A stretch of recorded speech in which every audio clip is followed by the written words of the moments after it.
illegal content has now come into force. I accept also that there is still illegal content online.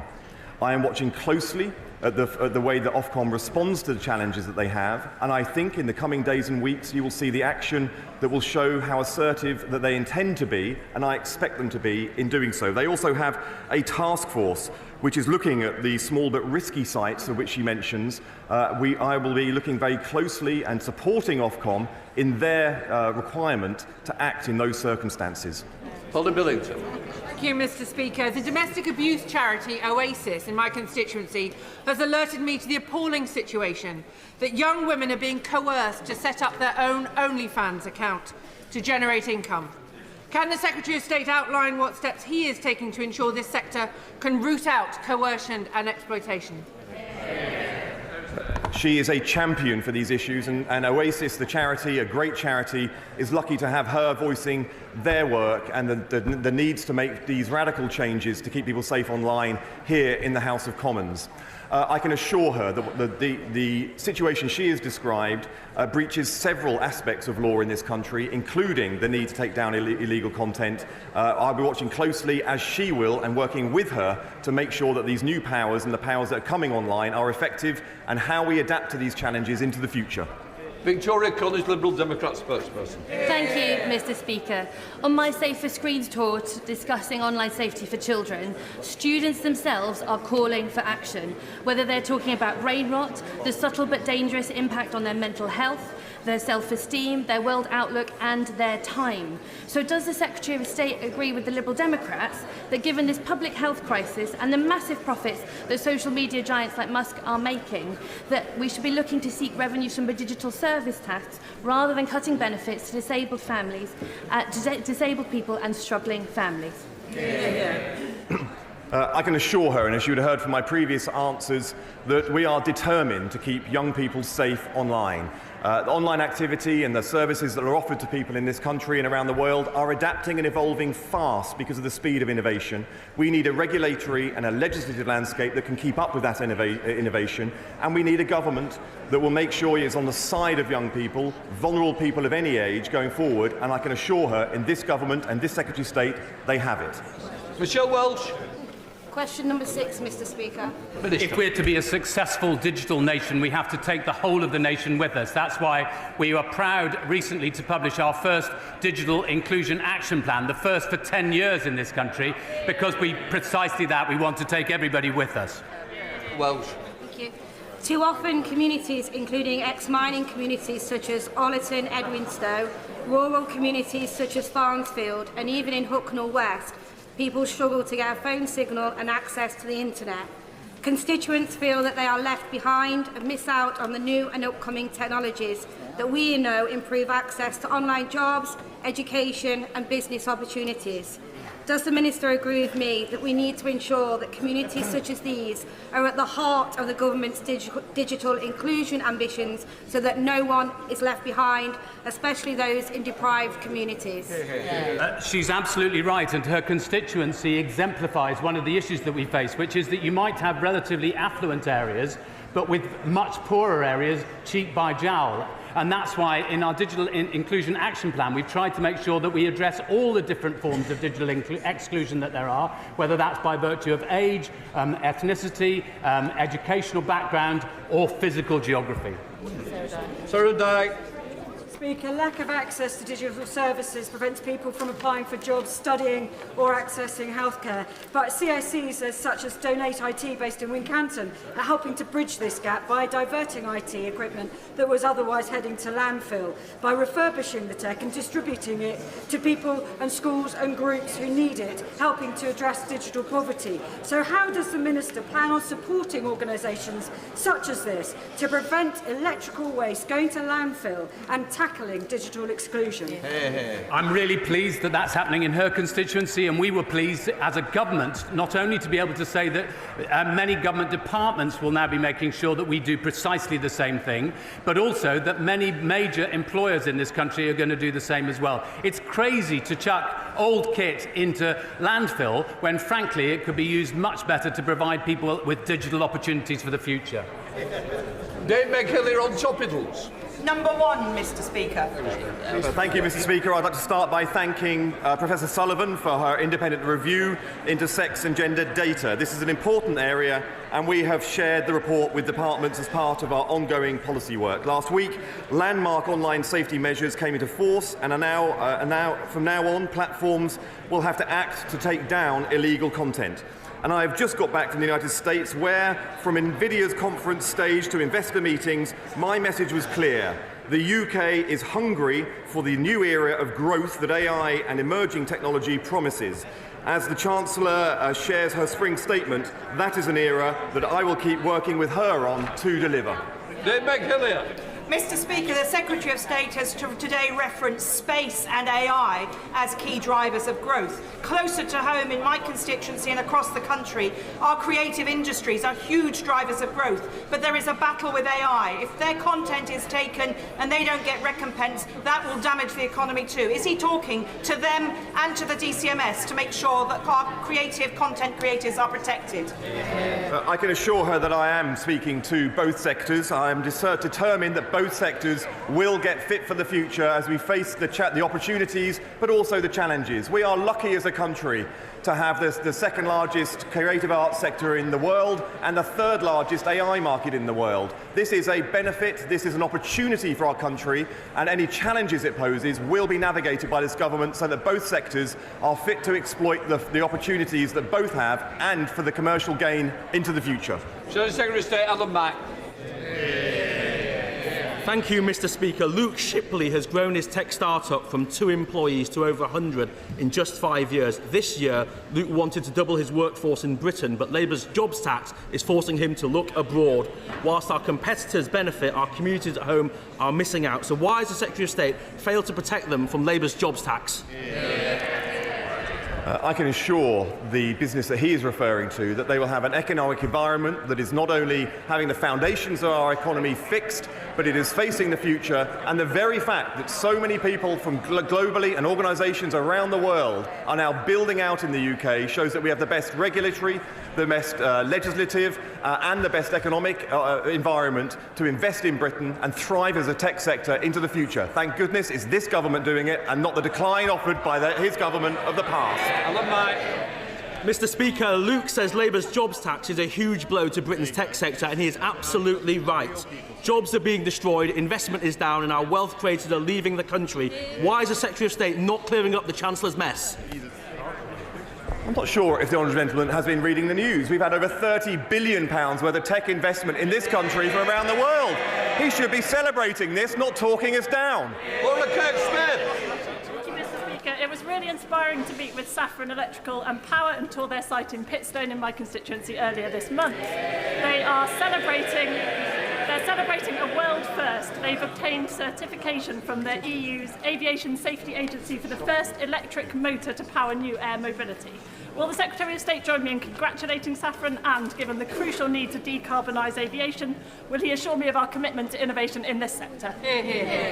I was so happy to learn about the work that Saffron is doing. They are leading the world when it comes to electric motors for the aviation sector. The first, in fact, to receive certification from the EU Aviation Safety Agency for powering the generation of air mobility into the future. So yes, this is a government that is supporting that kind of innovation and making sure that it is leading the world for innovation, job creation, wealth creation for our country, and solving the big challenges the world faces into the future. Thank you very much, Mr. Speaker. I recently spoke at a United Nations event hosted by the French, which looked at how pornography and extreme content is contributing to misogynistic and toxic behaviour towards women. So can you please tell us what this government is proposing to do to implement the recent recommendations of the report commissioned by the previous government? I'm grateful for her question. She raises a very important point. I've met with Baroness Burton, the author of the report, and I'm seeking ways to make sure that the issues that she raised in it are acted upon.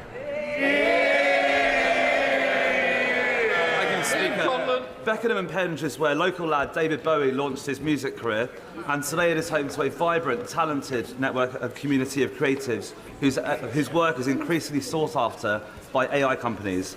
They deserve a just deal to provide fair pay for my constituents and the legal certainty required to encourage AI investment. What steps is the Minister taking to deliver this? We are a creative content superpower in this country, and we will do absolutely nothing to undermine it. We want to make sure that people are properly remunerated for their work and make sure that AI companies have access to the high-quality data that they need to be able to deploy effectively in this country. Jeremy Hunt. Thank you, Mr. Speaker. The Minister can see that the whole House has filled up out of concern at the atrocious mobile phone signal in Godalming and Cranley High Streets and in Bramley, Shamley Green and Peaslake. So now spring is in the air. Will he visit Cranley to see for himself just what a problem this is?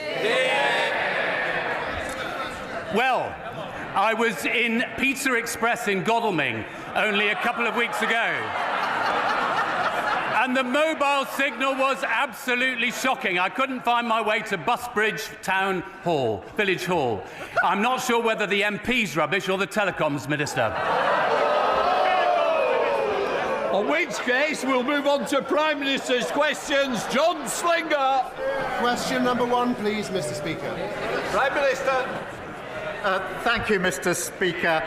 Today's spring statement will showcase a government going further and faster on the economy. Greenlighting the Lower Thames crossing, investing £2 million for 18,000 affordable homes for working families, 60,000 young people being trained, the next generation of construction workers, and fixing millions of potholes. We're undoing a decade of stagnation, delivering jobs and opportunities for working people and securing Britain's future. Mr. Speaker, tomorrow I'll meet President Macron in Paris to discuss further our efforts to secure a lasting peace in Ukraine. And may I welcome the delegation from Bring Back Kids initiative to the gallery. The abduction of Ukrainian children is grotesque. And the UK will play our full part to bring them home. It's a stark reminder that any peace settlement must see Russia held accountable for their deplorable actions. Mr. Speaker, this morning I have meetings with ministerial colleagues and others. In addition to my duties in this House, I shall have further such meetings later today. John Slinger.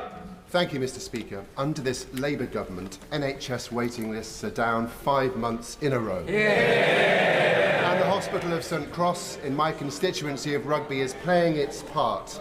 But many of my constituents remain concerned about the long waits in A&E that they're experiencing, that we inherited from the Conservatives, especially those who have to travel to the General Hospital in Coventry.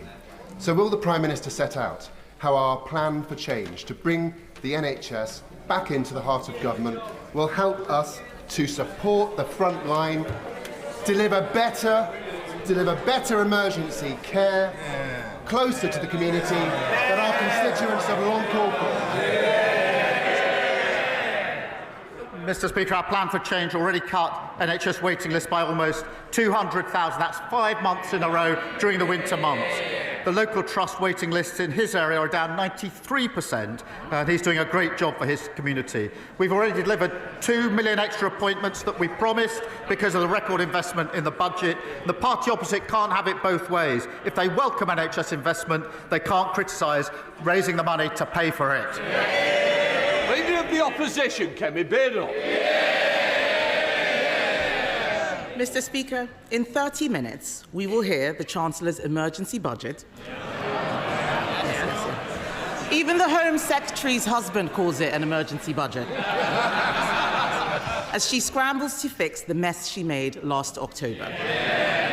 But first, let's turn to another government minister who is making a mess of her brief, the Education Secretary.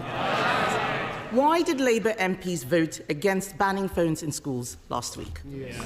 Prime Minister. Because it's completely unnecessary. I've got teenage children. Almost every school bans phones in school. They do it already. We need to concentrate on what's really important here, which is getting to the content that children shouldn't be accessing. That's where I would genuinely like to work across the House, because I think there's a huge amount of work to do. But the battle is not with schools that are already banning phones in school. The battle, and this is an important emerging battle, is to work together to ensure that we can ensure that the content that children are accessing, wherever they are, is suitable for their age. Mr. Speaker, we can look at the content, but if the ban is unnecessary, then why is it that they've started a review? Just last week, his Education Secretary called a ban a bit gimmick, yet teachers and head teachers say the evidence already shows that schools that ban phones get better results. And he's wrong. Not all schools do this. Only 1 in 10 schools are smartphone free. So will he U-turn on this? We need to ensure that all schools do this, but the vast majority do. It is really important that we focus on the battle we have to have with mobile phones, which is the content that children are able to access. And we need to ensure that that is controlled wherever they are. So it's a question of having the right battle on the right issue, not wasting time on something where almost all schools are already banning mobile phones. Mr. Speaker, I'm surprised that the Prime Minister would say this. His own government evidence says that phones disrupt nearly half of GCSE classes every single day. Discipline is the #1 issue in many schools. Under the Conservatives, schools became twice as likely to be good or outstanding after going through our behaviour programme. So why did the Education Secretary abolish that programme? Prime Minister. Mr. Speaker, she talks about the record of the last government.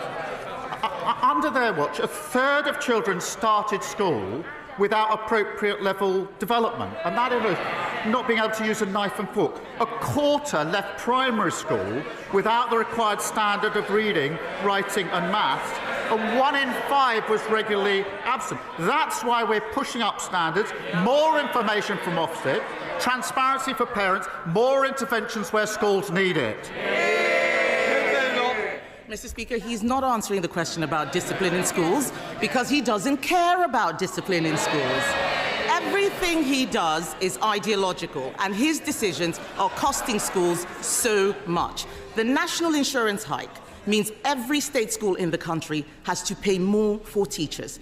The Education Secretary promised to compensate schools in full for the jobs tax. Why hasn't it happened? Prime Minister. Mr. Speaker, it was Labour that introduced academies. We pushed up standards.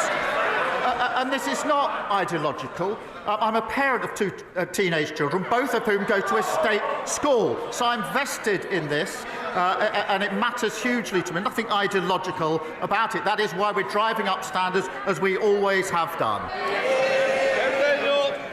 Mr. Speaker, he didn't answer the question about compensating schools for the jobs tax. That is costing schools a lot of money. The CEO of the United Learning Group says the grant that they gave is 20% short. Some schools will face shortfalls of up to 35%. Can he guarantee that no teacher will lose their job as a result of his jobs tax? Mr. Speaker, this government at the budget that put a record amount into our schools, just as we put a record amount into our NHS and into our public services, we were utterly failed under the last government. But yet again, she wants all the benefits, the NHS, but she can't say how she's going to pay for it. That's what got us into the mess in the first place.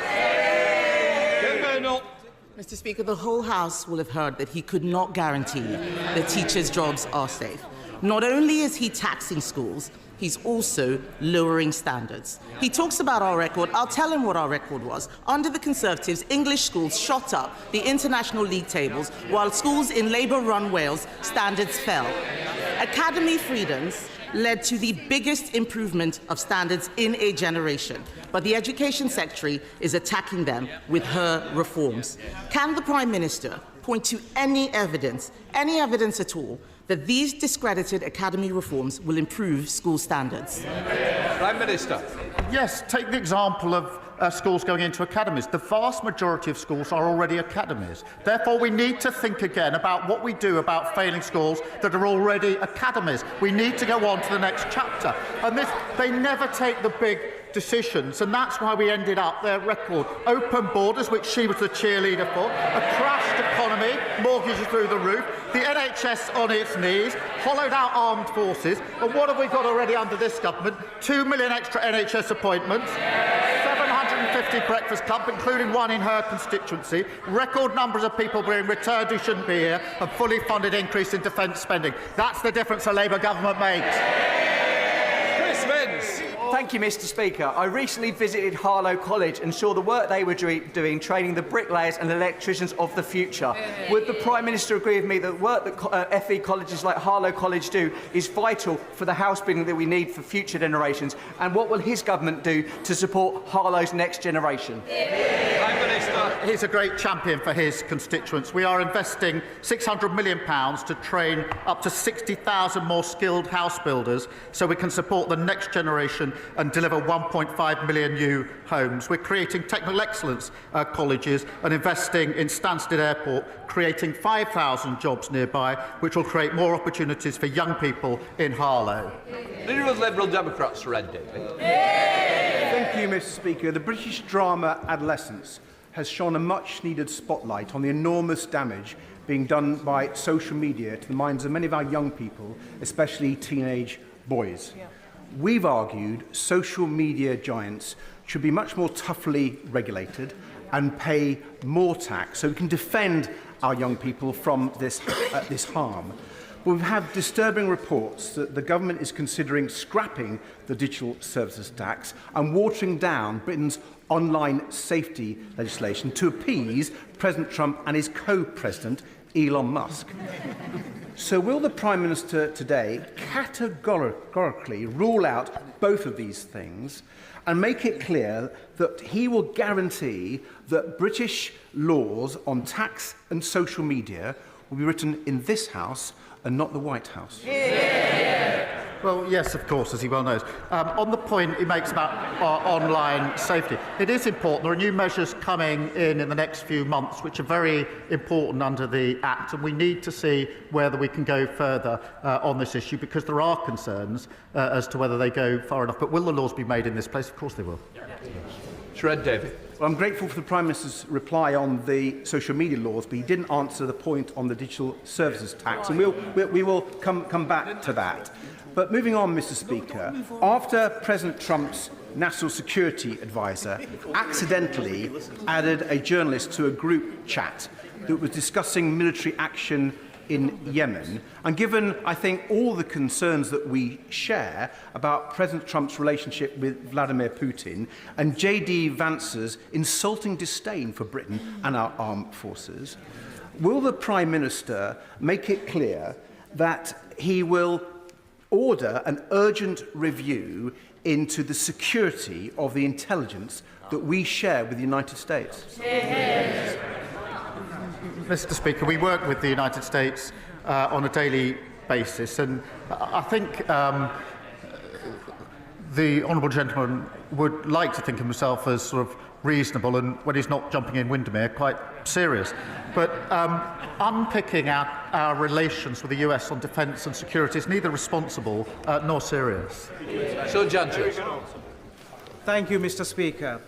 Medina from Lyminge in my constituency is registered blind, and she recently told me how she had been failed by the broken social security system left behind by the Conservatives. She faced great difficulties in getting support from access to work, which is essential across my Ashford constituency, and was not helped to find paid employment. It is so important that disabled people who want to work are supported to do so. What is the Prime Minister's message to Medina and others like her who have been abandoned and shut out of employment for far too long? Every person should have the right to work, and we will always protect the most severely disabled and those with lifelong health conditions. For Medina and the 200,000 others like her who can work and want to work, we need to support them. And that's why we're investing £1 billion in personalised tailoring employment programmes and introducing the right to try work guarantee. The party opposite presided over a failed system that didn't help them and then blamed them. We will never do that. Stephen Flynn.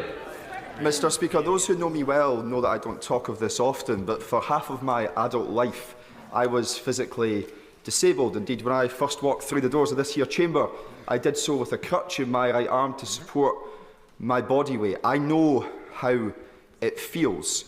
Right now in Scotland, some 55% of children living in poverty have a member of their household who is a disabled person. So can the Prime Minister explain to me, actually no, can the Prime Minister explain to those children how the Labour Party making mum and dad poorer will lift them out of poverty? Well, I'm grateful to him for sharing his personal experience on this, and he's right to do so. My family has had living with disability for many years as well, so I do understand the human element of this. We do need to give support to those that need it. We do need to help those who want to work into work, and we need to be clear that those who can work should work. In England, we inherited a failed system that couldn't be defended. But it's also failing in Scotland. 84,000 young Scots, he focuses on young people, that's 15% of young Scots not in employment, education or training. That is terrible. Almost 300,000 Scots economically inactive due to temporary or long-term illness. Now, what we're doing is taking the steps to help people into work, £1 billion of employment support. They have record funding under the government, under the budget. What are they going to do to help the young Scots who have been failed by their government? Andrew Ranger. Thank you, Mr. Speaker. The Wrexham and Flintshire investment zone is one of the flagship examples of how, when this government talks about kick-starting economic growth, it means it. This £160 million plan will breathe new life into the local economy, create 6,000 good local jobs, meaning that for young people in Wrexham, they will be able to find more opportunities on their doorstep. Will the Prime Minister join with me in welcoming this important development for North Wales and the potential it unlocks?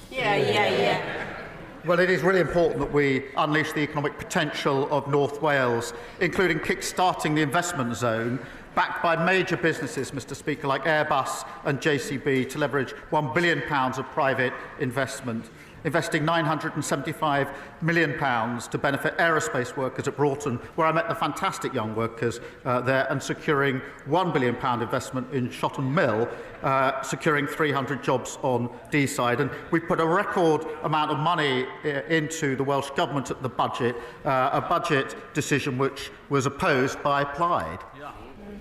Sir Julian Lewis. Question number 3, Mr. Speaker.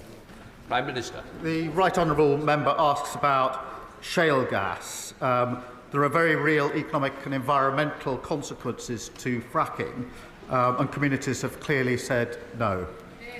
Sir Julian. I'm sorry, but that answer had nothing to do with my question, which was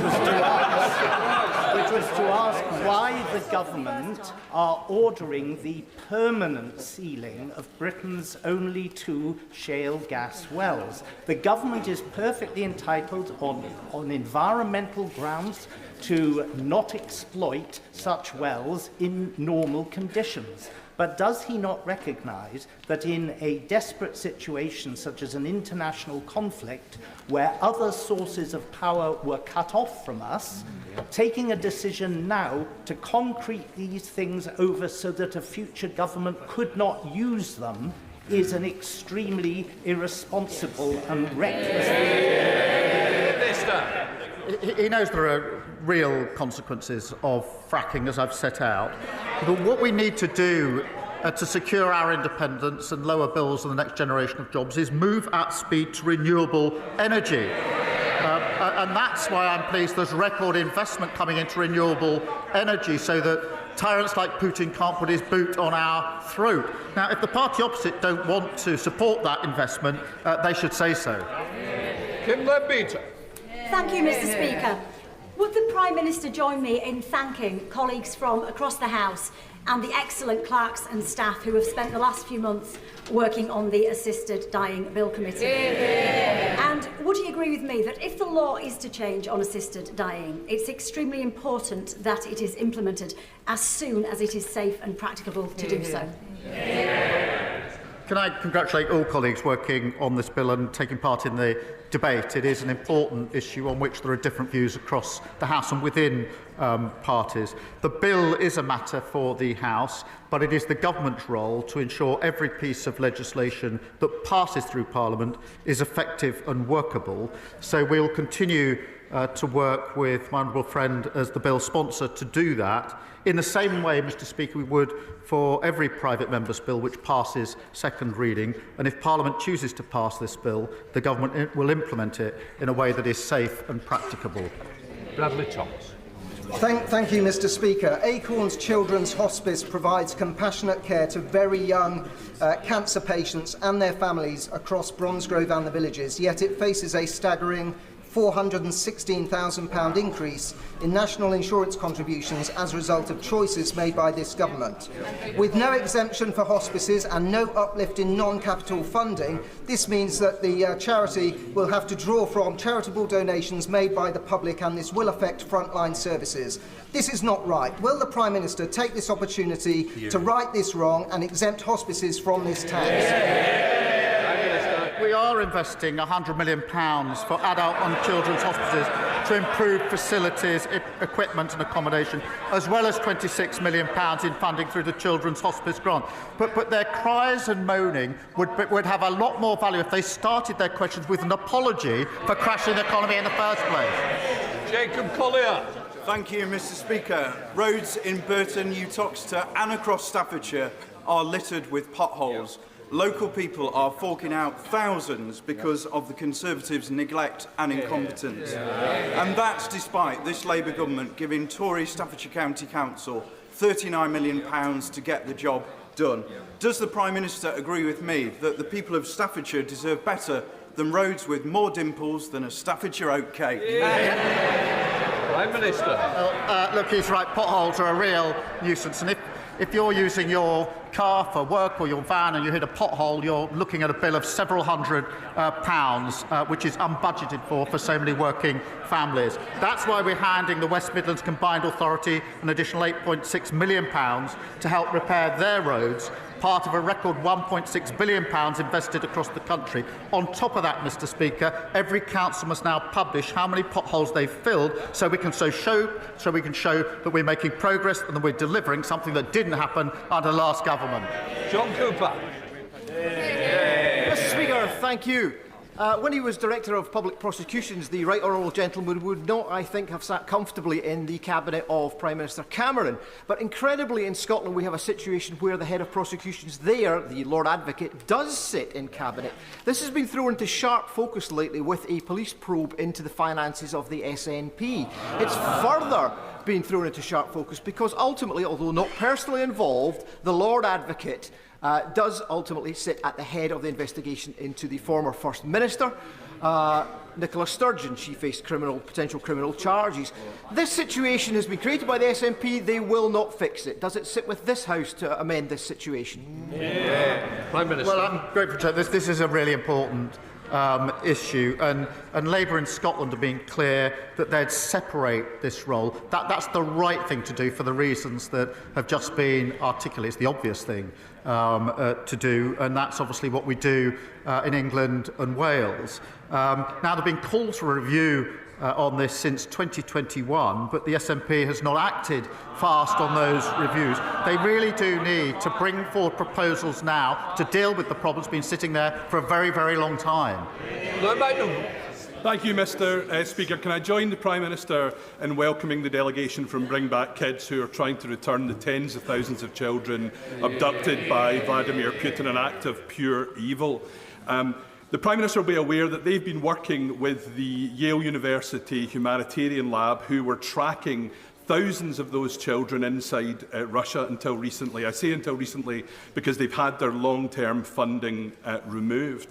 Will we consider using our existing contributions to the Partnership Fund for a Resilient Ukraine to restore that important work that they're doing, and in doing so restore the hope that those children can be returned to their anguished families? Well, I'm grateful to him for emphasising this again. Russia's abduction of Ukrainian children is sickening, and I think across the House we would all agree on that. A peace settlement in Ukraine must see Russia held to account and the children reunited with their families. And specific reference to his question, the UK is playing our full part in international efforts, including funding the Bring Kids Back initiative through the Partnership Fund for a Resilient Ukraine.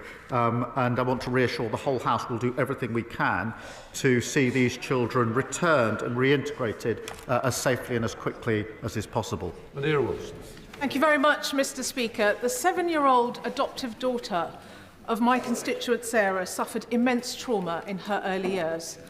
Thanks to support from the Adoption and Special Guardianship Support Fund, she's been able to access much-needed therapy that's helped her progress.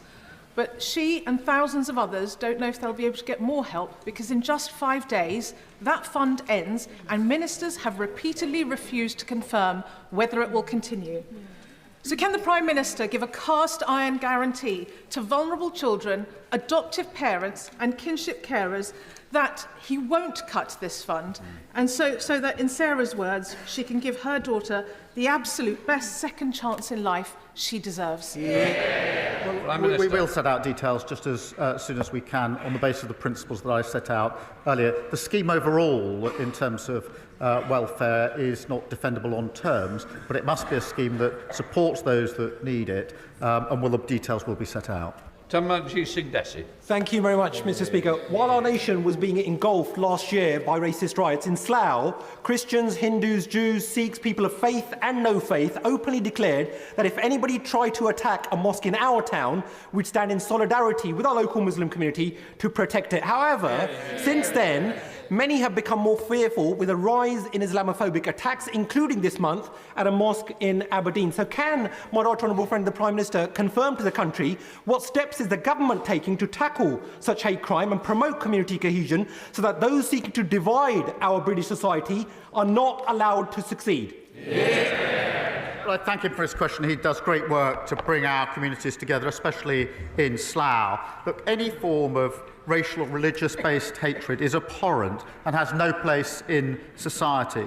We have set aside over £50 million to protect faith communities and freedom of worship. That's the right thing to do. It's a shame that we have to do it. And our £15 million Community Recovery Fund has been supporting communities affected by the disorder last summer. Again, the right thing to do, but it's a shame that we have to do it. Sir Roger Gale. Mr. Speaker, the problems faced by Heathrow earlier in the week have highlighted again the fact that since the closure of Manston Airport in Kent, South East lacks a major diversion facility.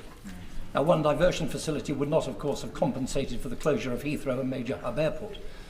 But would the Prime Minister agree that with the reopening of Manston planned for October 2028, there will be a significant contribution to resilience of aviation in the South East?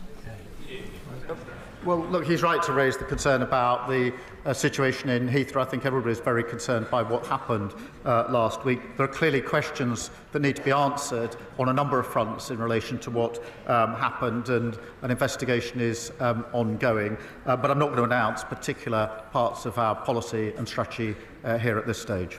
Irene Campbell. Thank you, Mr. Speaker. In my constituency of North Ayrshire and Arran, the SNP ferry fiasco is having a devastating social and economic impact on our Drossen and the Isle of Arran.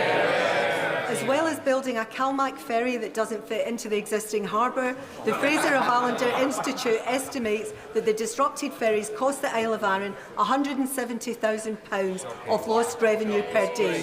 Does the Prime Minister agree with me that the SNP government needs to find a rapid solution to swiftly address this serious situation? I thank her for fighting SNP incompetence on behalf of her constituents. Yet again, the SNP are failing island communities.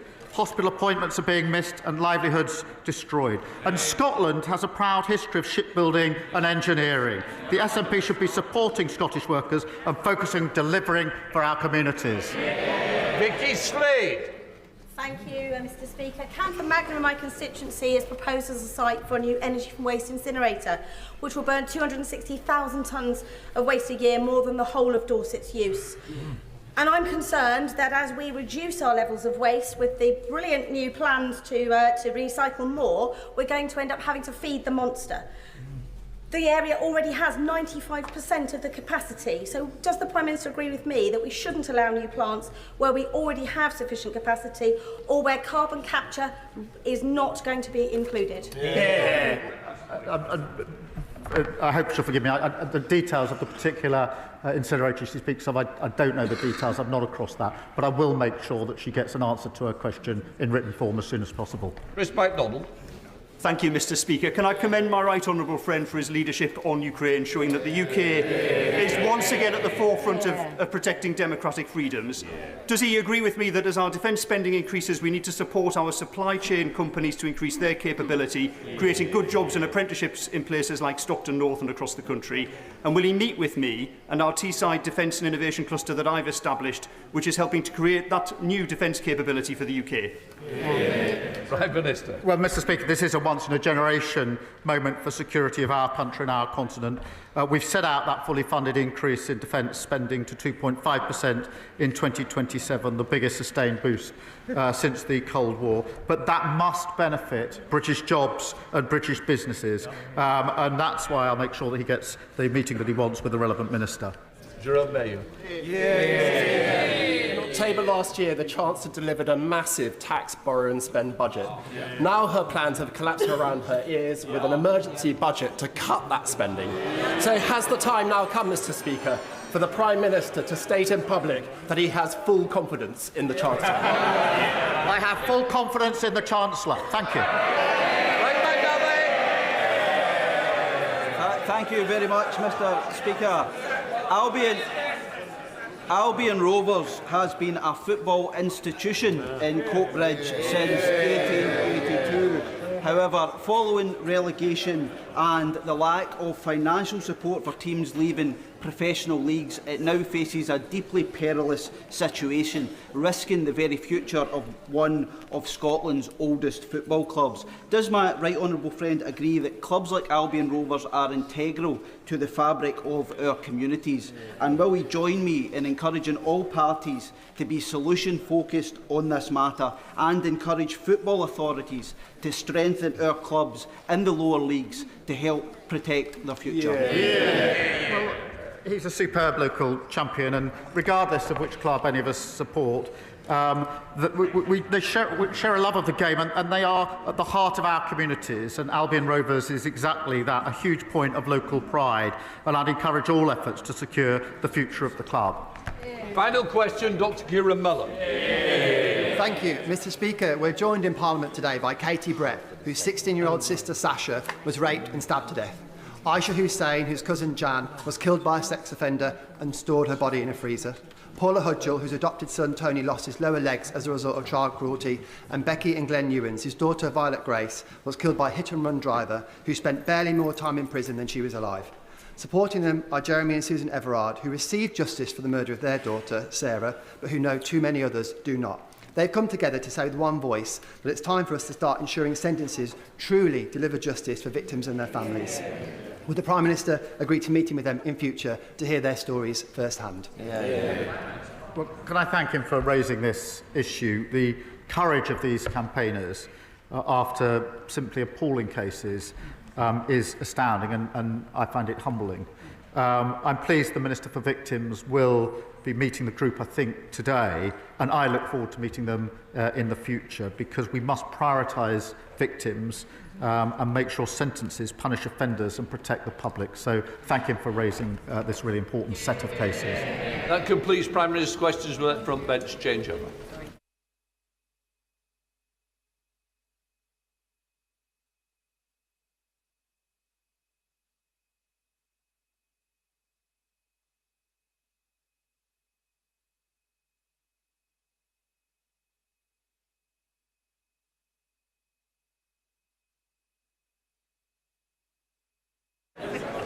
Right, we now come to the spring statement. Chancellor of the Exchequer, Rachel Reeves.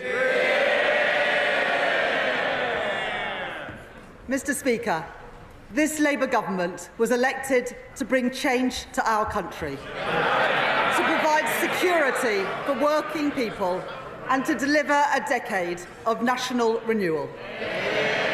That work began in July, and I am proud of what we have delivered in just 9 months. Restoring stability to our public finances, giving the Bank of England the foundation to cut interest rates 3 times since the general election, rebuilding our public services with record investment in our NHS, bringing waiting lists down for 5 months in a row, and increasing the national living wage to give 3 million people a pay rise from next week. Now our task is to secure Britain's future in a world that is changing before our eyes. The threat facing our continent was transformed when Putin invaded Ukraine.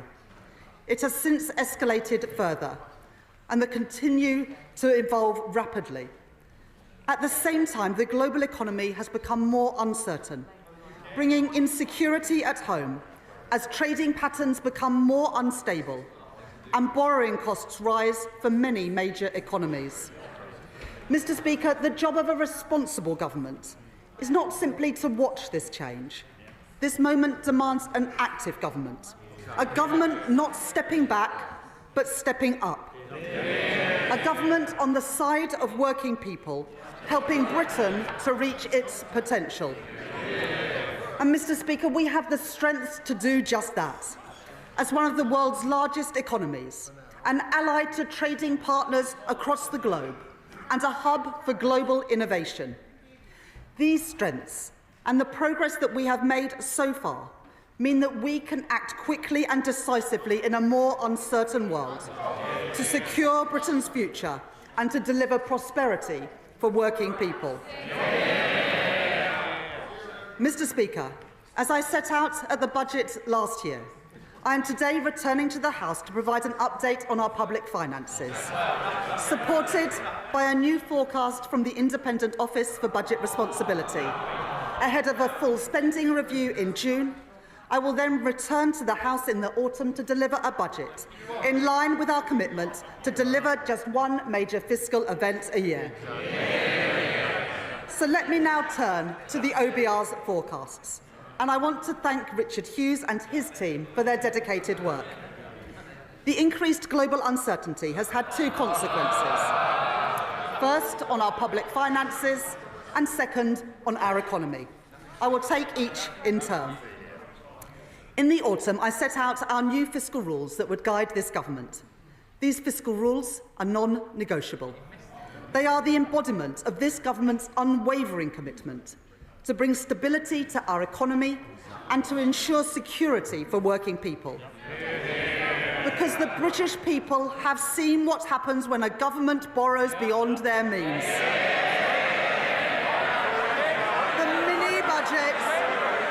The mini-budget delivered by the party opposite resulted in higher bills, in higher rents and higher mortgages. And, Mr. Speaker, it was not the wealthy who suffered most when they crushed the economy. It was ordinary working people. And they continue to feel the effects 2.5 years later of the damage that the party opposite did. Now let me be clear. There is nothing progressive, there is nothing Labour about working people paying the price for economic irresponsibility. The British people put their trust in this Labour government because they knew that I would never take risks with the public finances, that we would never do anything to put household finances in danger, and we must earn that trust every single day. The 2 rules that I set out at the budget were first, our stability rule, which ensures that public spending is under control, balancing the current budget by 2029-30, so that day-to-day spending is met by tax receipts. Second, our investment rule, to drive growth in the economy, ensuring that net financial debt falls by the end of the forecast period, while enabling us to invest alongside business. Turning first to the stability rule, the OBR's forecast shows that before the steps that I will take in this statement, the current budget would have been in deficit by £4.1 billion in 2029-30, having been in surplus by £9.9 billion in the autumn, as the UK, alongside our international peers like France and Germany, has seen the cost of borrowing rise during this period of heightened uncertainty in global markets.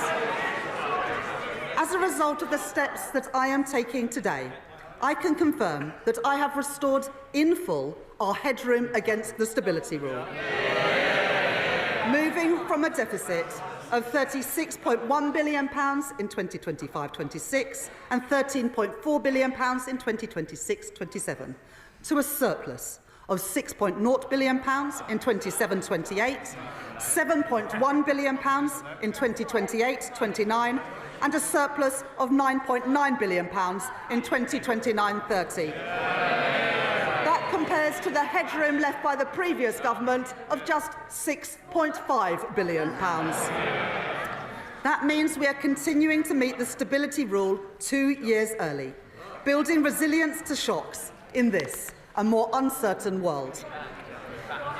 The OBR forecast that the investment rule is also met 2 years early, with net financial debt of 82.9% of GDP in 25-26 and 83.5% in 26-27, before falling to 83.4% in 27-28, in 83.2% in 2028-29, and then to 82.7% in 2029-30, providing headroom of £15.1 billion in the final year of the forecast, broadly unchanged from the autumn. After the last government doubled the national debt,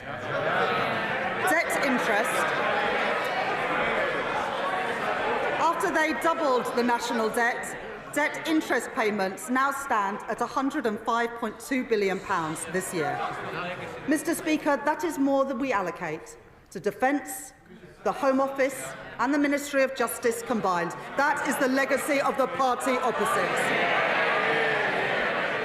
So the responsible choice is to reduce our levels of debt and borrowing in the years ahead, so that we can spend more on the priorities of working people, and that is exactly what this government will do. Mr. Speaker, I said that our fiscal rules were non-negotiable, and I meant it. I will always deliver economic stability, and I will always put working people first. I said it at the election, I said it at the budget, and I say it again today. Let me now set out the steps that the government has taken. At the budget, we protected working people by keeping our promise not to raise their rates of national insurance, income tax or VAT.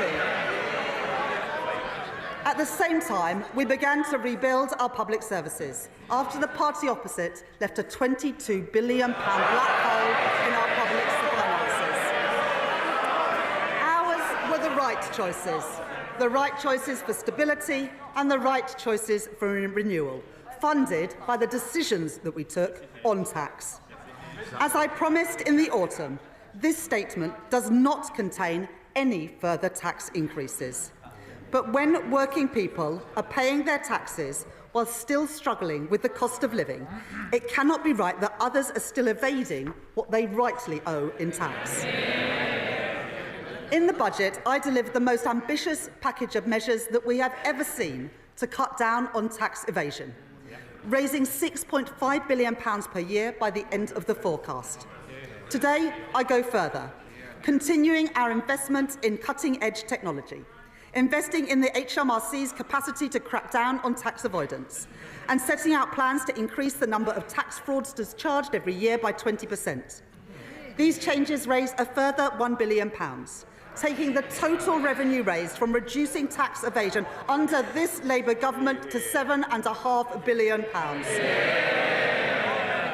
These figures are verified by the Office for Budget Responsibility, and I want to thank my honourable friend, the Exchequer Secretary, for his continued work in this area.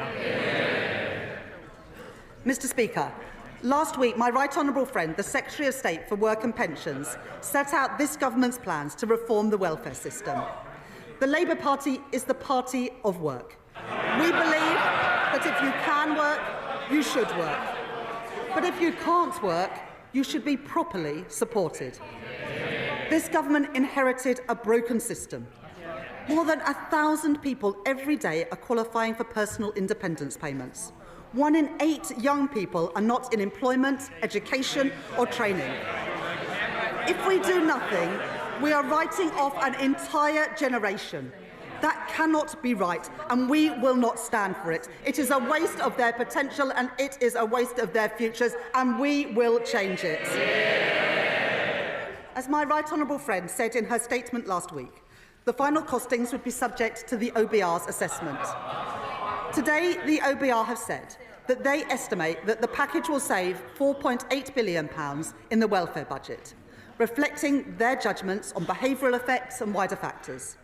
This also reflects final adjustments to the overall package, consistent with the Secretary of State's statement last week and the Government's Pathways to Work Green Paper. The Universal Credit Standard Allowance will increase from £92 per week in 25-26 to £106 a week by 29-30, while the Universal Credit Health element will be cut for new claimants by around 50% and then frozen. On top of this, we are investing £1 billion to provide guaranteed, personalised employment support to help people back into work. And £400 million to support the Department for Work and Pensions and our job centres to deliver these changes effectively and fairly, taking total savings after that to the package to £3.4 billion. While spending on disability and sickness benefits will continue to rise, these plans mean that welfare spending as a share of GDP will fall between 2026 and the end of the forecast period, very different to what we inherited from the party opposite. We are reforming our welfare system, making it more sustainable, protecting the most vulnerable, and most importantly, supporting more people back into secure work, lifting them out of poverty. Mr. Speaker, at the budget, I fixed the foundations of our economy to deliver on the promise of change. That work has already begun. 2 million extra appointments in our NHS. Waiting lists down. New breakfast clubs opening across England. The largest settlements in real terms for Scotland, Wales and Northern Ireland in the history of devolution. Asylum costs falling, promises made, promises kept, and every single one of them opposed by the parties opposite. At the budget, alongside providing an increase in funding for this year and next, I set the envelope for the spending review, which we will deliver in June, led by my right honourable friend, the Chief Secretary to the Treasury, to set departmental budgets until 28-29 for day-to-day spending and until 2029-30 for capital spending. Today, I'm reflecting 2 steps that we have taken on our spending plans. First, because we are living in an uncertain world, as the Prime Minister has set out, we will increase defence spending to 2.5% of GDP, reducing overseas aid to 0.3% of gross national income. This means we save £2.6 billion in day-to-day spending in 2029-30 to fund our more capital-intensive defence commitments. Second, in recent months, we have begun to fundamentally reform the British state, driving efficiency and productivity across government to deliver tangible savings and improve services across our country. Earlier the Prime Minister set out plans to abolish the arm's-length body NHS England and ensure that that money goes directly to improving the service for patients. My right honourable friend, the Health Secretary, is driving forward vital reforms to increase NHS productivity, bearing down on costly agency spend to save money so that we can improve patient care. And my right honourable friend, the Chancellor of the Duchy of Lancaster, is taking forward work to significantly reduce the costs of running government by 15%, worth £2 billion by the end of the decade. This work shows that we can make our state leaner and more agile, delivering more resources to the front line, while ensuring that we control day-to-day spending to meet our fiscal rules. Today, I build on that work by bringing forward £3.25 billion of investment to deliver the reforms that our public services need through a new transformation fund. That is money brought forward now to bring down the costs of running government by the end of the forecast period. by making public services more efficient, more productive and more focused on the user. I can confirm today the first allocations from this fund, including funding for voluntary exit schemes to reduce the size of the civil service, pioneering AI tools to modernise the state, investment in technology for the Ministry of Justice to deliver probation services more effectively, and upfront investment so we can support more children into foster care to give them the best possible start in life and reduce cost pressures in the future. Our work to make government leaner, more productive and more efficient will help deliver a further £3.5 billion of day-to-day savings by 2029-30. Overall, day-to-day spending will be reduced by £6.1 billion in 2029-30, and it will now grow by an average of 1.2% a year above inflation, compared to 1.3% in the autumn. Mr. Speaker, I can confirm to the House that day-to-day spending will increase in real terms above inflation in every single year of the forecast. And in the spending review, apart from the reductions in overseas aid, day-to-day spending across government has been fully protected. I can also confirm our approach to capital investment. In the autumn budget, I announced £100 billion of additional capital spending to crowd in investment from the private sector, to fix our crumbling infrastructure, and to create jobs in every corner of our country. Today, I am not cutting capital spending, as the party opposite did, time and time again, because that choked off growth, and it left our school roofs literally crumbling. That was the wrong choice. It was the irresponsible choice. It was the Tory choice. Today, I am instead increasing capital spending by an average of £2 billion per year compared with the autumn, to drive growth in our economy and to deliver in full our vital commitments on defence. This government will ensure that every pound we spend will deliver for the British people by increasing productivity, driving growth in our economy and improving our frontline public services.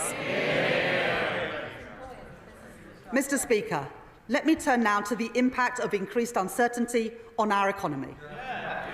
To deliver economic stability, we must work closely with the Bank of England, supporting the Independent Monetary Policy Committee to meet their 2% inflation target. There have been 3 interest rate cuts since the general election, and today's data showed that inflation fell in February.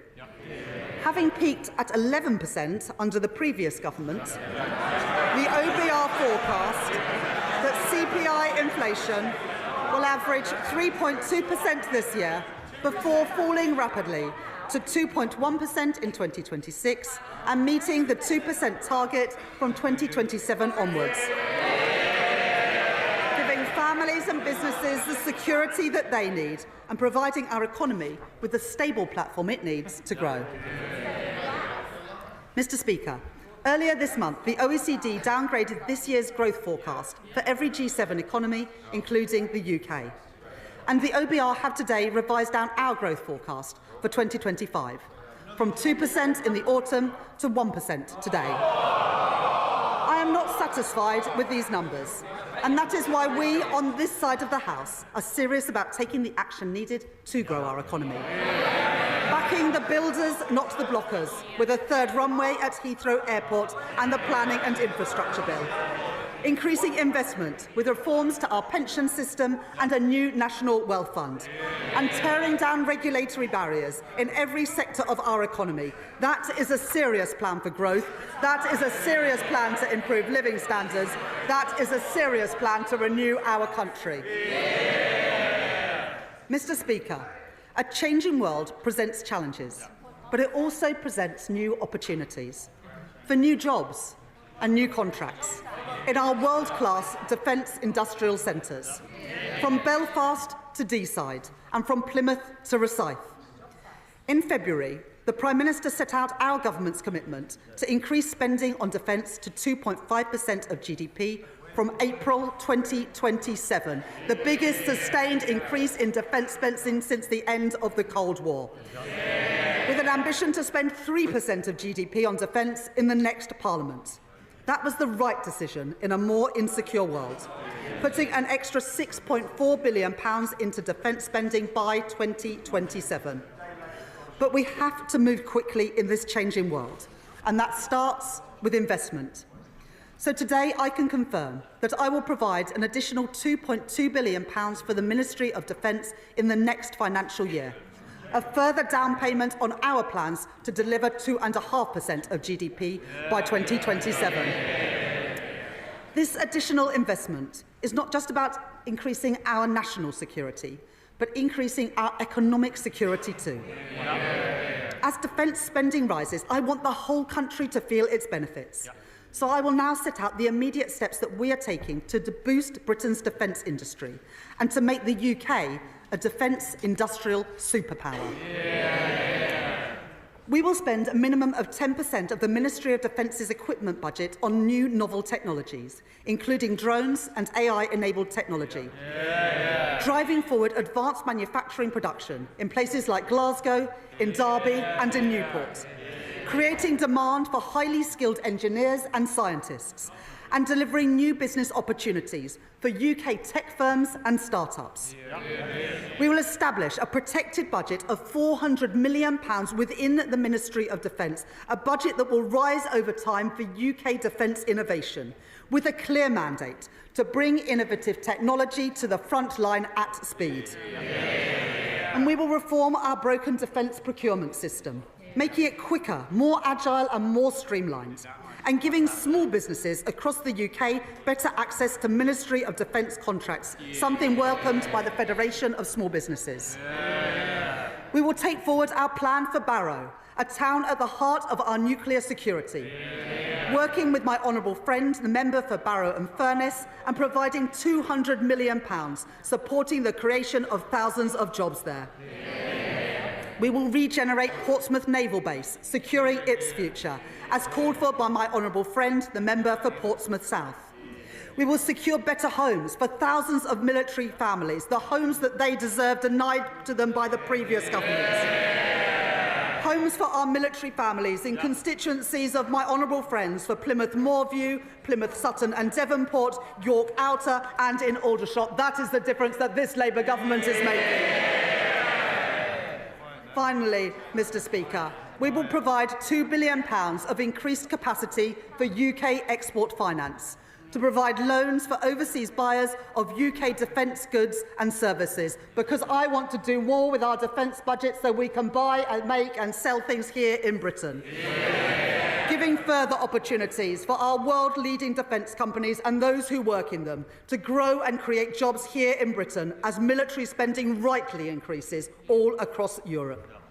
To oversee all of this vital work, my right honourable friend, the Defence Secretary, and I will establish a new Defence Growth Board to maximise the benefits from every pound of taxpayers' money that we spend.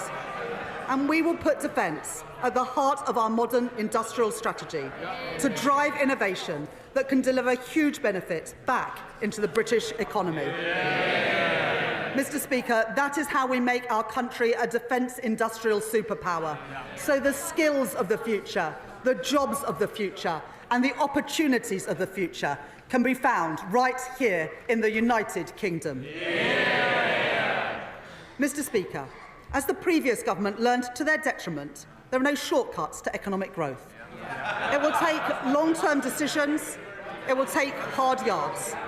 It will take time for the reforms that we are introducing to be felt in the everyday economy. It is right that the Office for Budget Responsibility consider the evidence and look carefully at measures before recognising a growth impact in their forecast.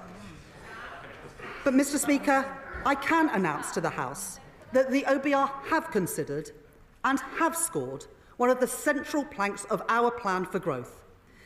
In my first week as Chancellor, I announced that we were pursuing the most ambitious set of planning reforms in decades to get Britain building again. And in December, we published changes to the National Planning Policy Framework, driven forward tirelessly by my right honourable friend, the Deputy Prime Minister. Reintroducing mandatory housing targets and bringing grey belt land into scope The OBR have today concluded that these reforms will permanently increase the level of real GDP by 0.2% in 29-30, an additional £6.8 billion for our economy, and by 0.4% of GDP within 10 years, an additional £15.1 billion in our British economy. Mr. Speaker, that is the biggest positive growth impact that the OBR have ever reflected in their forecast for a policy with no fiscal cost. And taken together with our plans to increase capital spending that we set out in the budget last year, this government's policies will increase the level of real GDP by 0.6% in the next 10 years. Mr. Speaker, that is the difference that this Labour government is making. Policies to grow our economy, promises by a Labour government, delivered by a Labour government, opposed by the parties opposite. Mr. Speaker, the planning system that we inherited was far too slow. The OBR have concluded that our reforms will lead to house building reaching a 40-year high. 305,000 homes a year by the end of the forecast period. And changes to the National Planning Policy Framework alone will help build over 1.3 million homes in the UK over the next 5 years, taking us within touching distance of delivering our manifesto promise to build 1.5 million homes in England in this Parliament.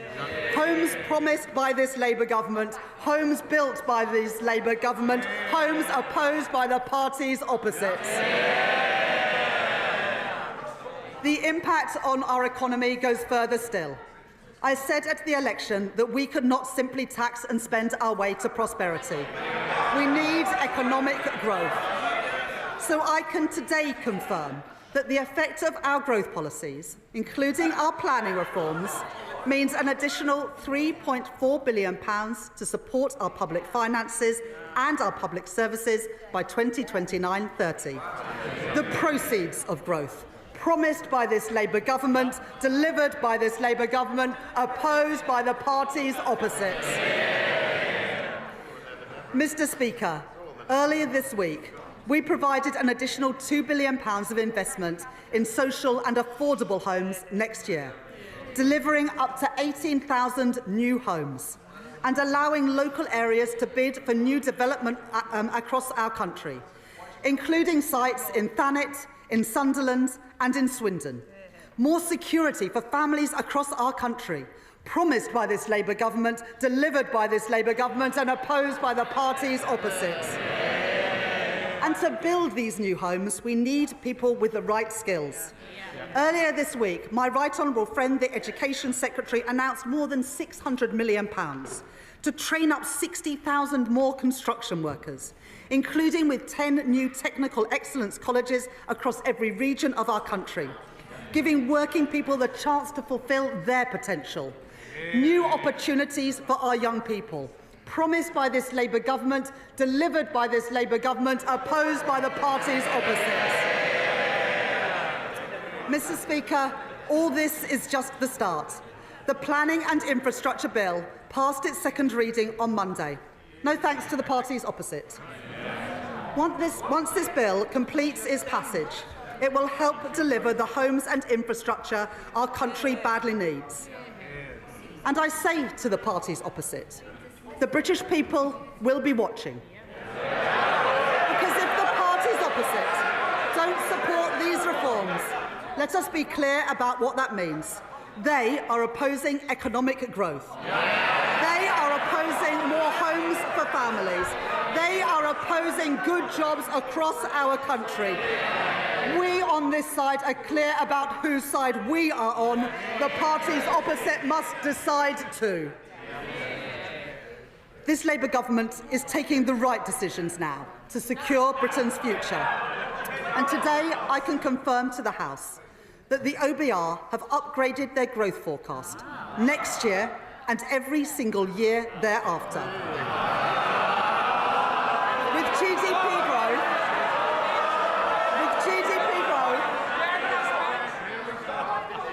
with GDP growth of 1.9% in 2026, of 1.8% in 2027, 1.7% in 2028 and 1.8% in 2029.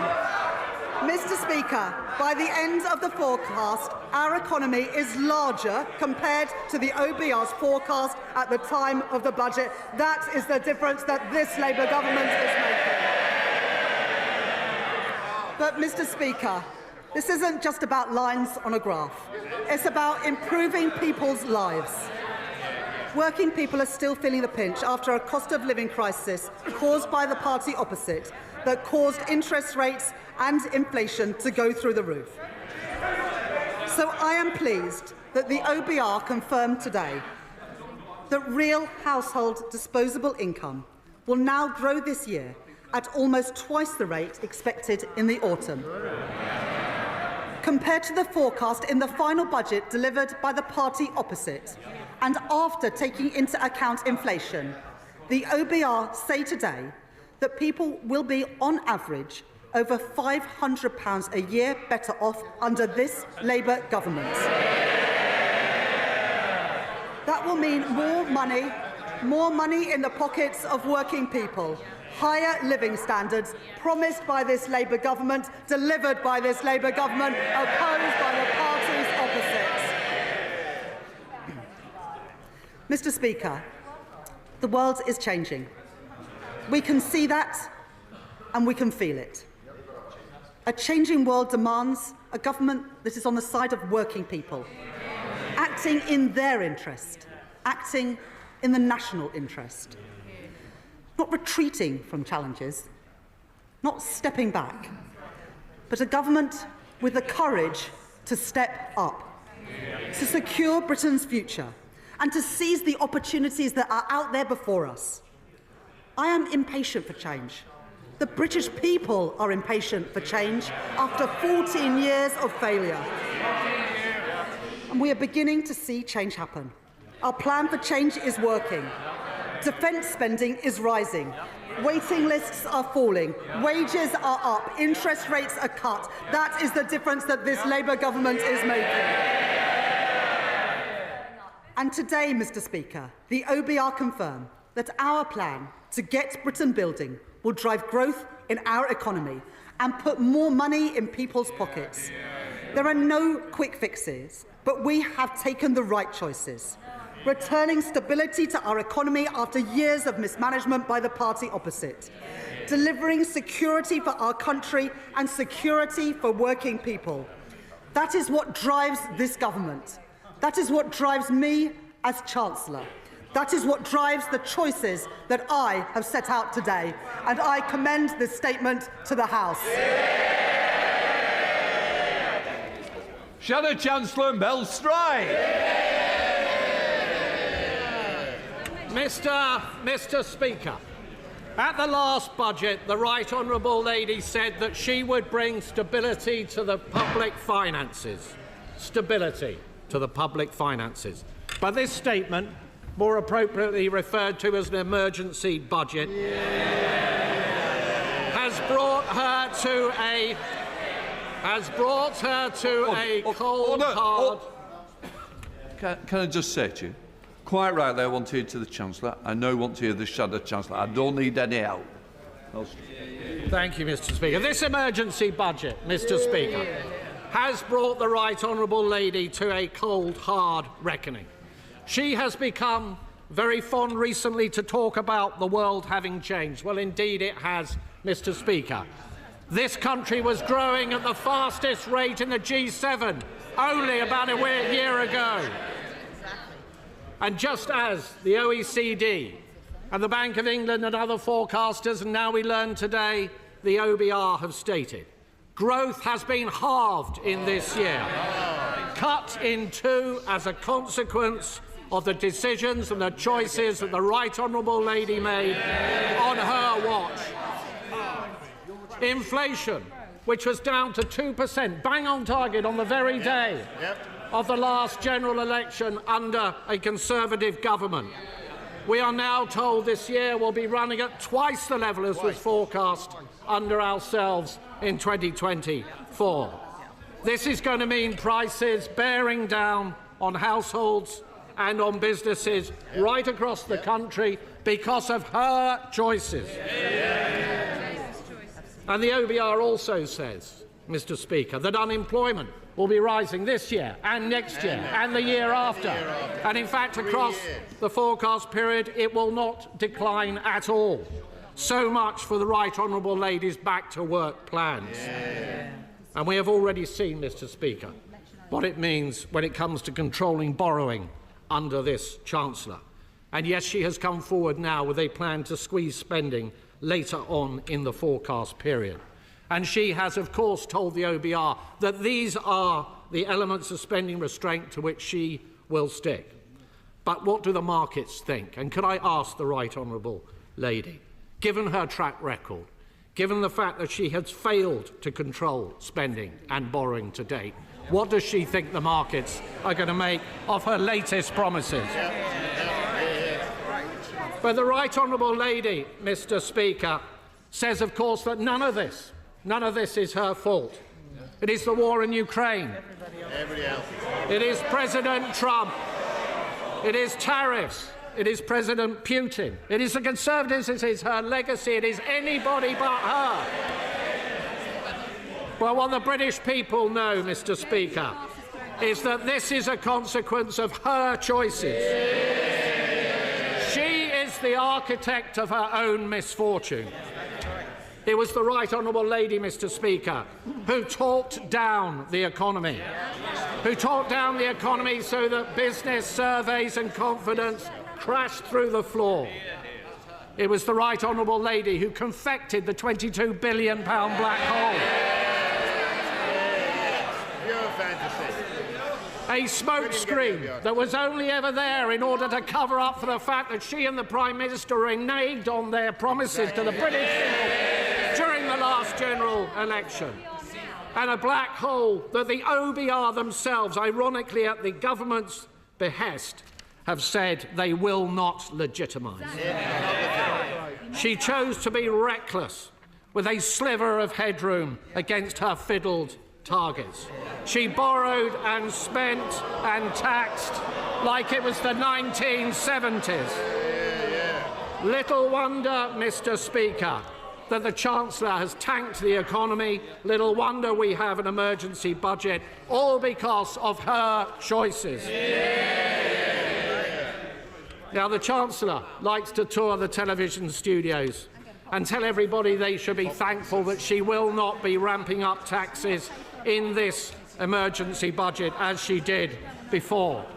But that will be cold comfort to the millions up and down the country waiting in fear and trepidation for the start of the new tax year.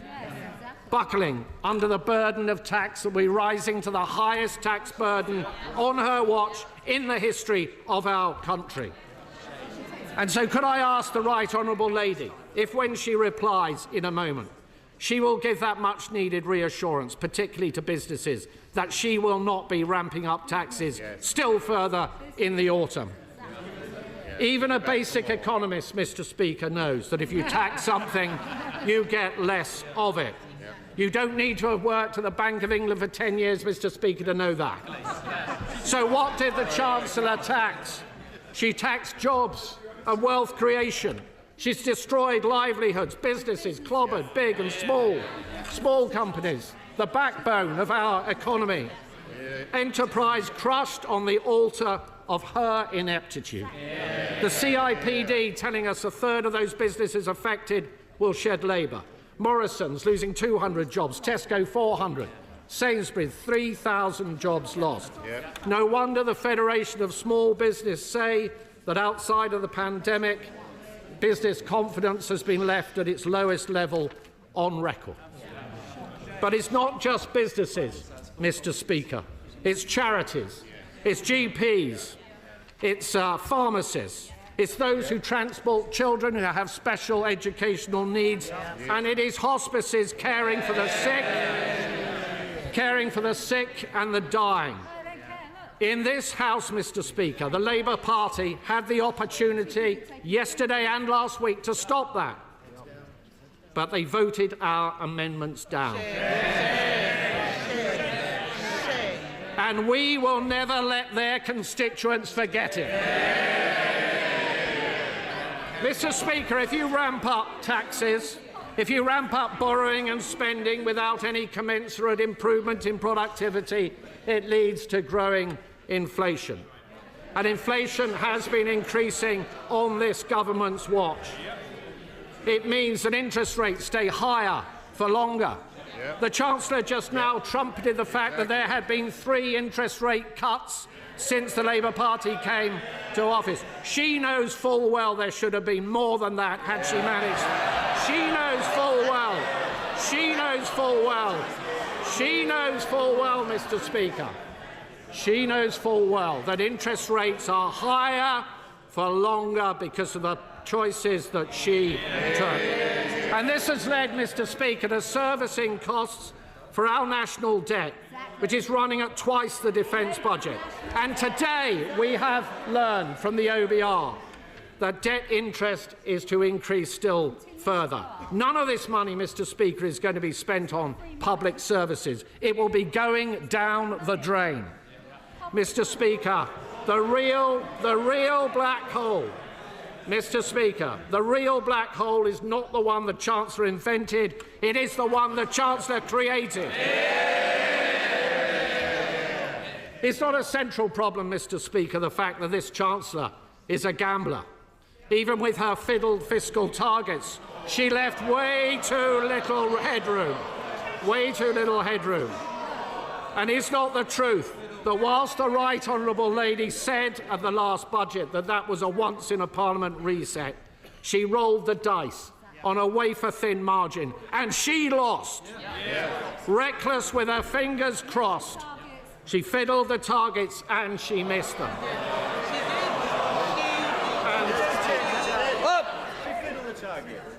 I'm not sure about the language we use. I think there are better words and more constructive words the Shadow Chancellor would prefer to use. Can I just point out, thank you, Mr. Can I just point out that all of her fiscal headroom disappeared, not just some of it. In fact, she went underwater to the tune of £4.1 billion. Mr. Speaker, reeling from one fiscal event to the next is not a way to run the public finances. And breaking your fiscal rules to the extent that the Right Honourable Lady has in just 6 months is a public humiliation. Mr. Speaker, can I briefly focus on defence spending? We on this side of the House welcome the fact that, as we press the government to do, they will reach 2.5% of GDP by 2027. And we note the stepping stone along the way that the Right Honourable Lady has just announced. But we should go further than that. The 3% target should be brought forward to this Parliament.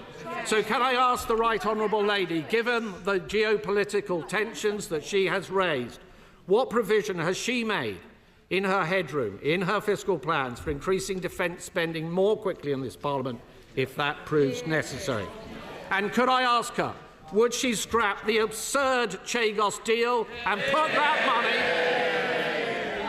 that money behind our armed forces? Mr. Speaker, the economy is in a perilous state, but there was a different way. There were different choices on taxing and spending and borrowing and on productivity and on welfare. And let me just say a few words on welfare. It was the privilege of my life, Mr. Speaker, to have served as the Secretary of State for Work and Pensions. And when it came to welfare reform, with that privilege came a deep responsibility. The responsibility for welfare reform to be properly thought through with a very clear plan. So I know they don't like it because it's an alien idea, Mr. Speaker, to the party opposite. So that we can be fair to the taxpayer, but equally fair to the many people up and down our country, some of whom are highly vulnerable. This was an approach on our watch that led to £5 billion of savings across the forecast period, and 450,000 fewer people going on to long-term sickness and disability benefits as a direct consequence. And we would have gone further, much further, and we set out a clear plan, we set out a clear plan in our manifesto to do exactly that. But the party opposite rushed their changes. They had no plan. There was not a single mention of PIP, personal independence payments, in the Labour Party manifesto. When they got into office, they pussyfooted around and dithered. Why? Because it's deeply divisive within their rank and file. And then suddenly, when the Chancellor decided that she had run out of money, out the word went to find some savings in welfare, to scrabble around, to yank every lever possible. And the spectacle, frankly, Mr. Speaker, of what the OBR has said about the changes that were only announced last week by the Secretary of State for Work and Pensions is simply shambolic. Yes. We have gone from incompetence, Mr. Speaker, to chaos. Yes. There have been more changes in this policy than there were at the last minute to the profile of the Right Honourable Lady on LinkedIn.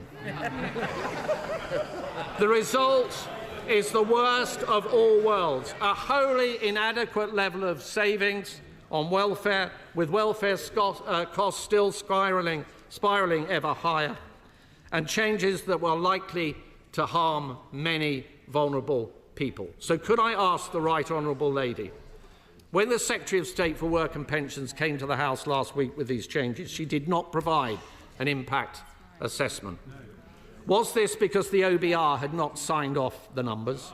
Was it because the department did not have enough time to produce one? Or was it only provided today, as many of us suspect, because this was thought to be a good time to bury bad news? Mr. Speaker, the forecast for growth is down, for borrowing costs is up, for inflation is up, and business confidence has been smashed in a million pieces. This Chancellor constantly trying to blame forces beyond her control. The right response is not to duck responsibility, but to build a resilient economy. The Right Honourable Lady would have us believe that that is what she is doing. But how can we believe this Chancellor? How can we trust this Chancellor? She is the Chancellor who said she would not increase borrowing, but she did. She said she wouldn't change her fiscal rules, but she did. She said she wouldn't put up national insurance, but she did. She said she wouldn't cut winter fuel payment, but she did. She said she wouldn't tax farmers, but she did. And she said she would not move to more than one fiscal event a year, and she just has. And now we are all paying the price of her broken promises. Today's numbers confirm it. We are poorer and we are weaker. To govern, Mr. Speaker, is to choose. And this Chancellor has made all the wrong choices. Chancellor of the Exchequer. OK, well, I know that the Chancellor hasn't been in this role, Sarah Chancellor hasn't been in this role for very long, but I mean, at least he's not misquoting Shakespeare today. If this was a budget, then it would be the Leader of the Opposition responding. Now, I'm glad that she's still in her place. I know that she'll want to get back to her office for a lunchtime steak soon. But the Right Honourable Gentleman, he talks about budgets. Let me remind the party opposite that the only emergency budget we have seen in recent years was in response to the party's disastrous mini-budget. A mini-budget that crushed the economy, sent mortgage bills spiralling and left a £22 billion black hole in our nation's finances. Now, they might have forgotten about the damage that they did to our country, but the British people never will. But as always, the Shadow Chancellor talked a lot, but he didn't offer a single alternative. He says he opposes our tax rises, but he can't tell us whether he would cut the NHS to reverse them.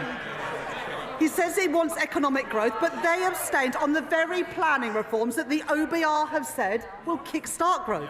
Now, Mr. Speaker, you don't change the country by abstaining. by sitting on the fence. You change the country by leading, by taking action, and that is what this government are doing. And Mr. Speaker, he says he wants businesses to trade, but he doesn't want us to talk to the second largest economy in the world, or indeed our biggest trading partners in the European Union. He simply isn't serious. 4 months into the job and he's got no clue. He wants to talk about growth, but he doesn't say anything about the fact that the OBR has upgraded growth next year and every single year after. He talks about pensioners, but he forgets that it's his party to scrap the triple lock, which we are protecting and which will mean the state pension rising next month by over £400. And Mr. Speaker, he talks about wages, but he forgets the fact that we are boosting wages by boosting the national living wage from next month.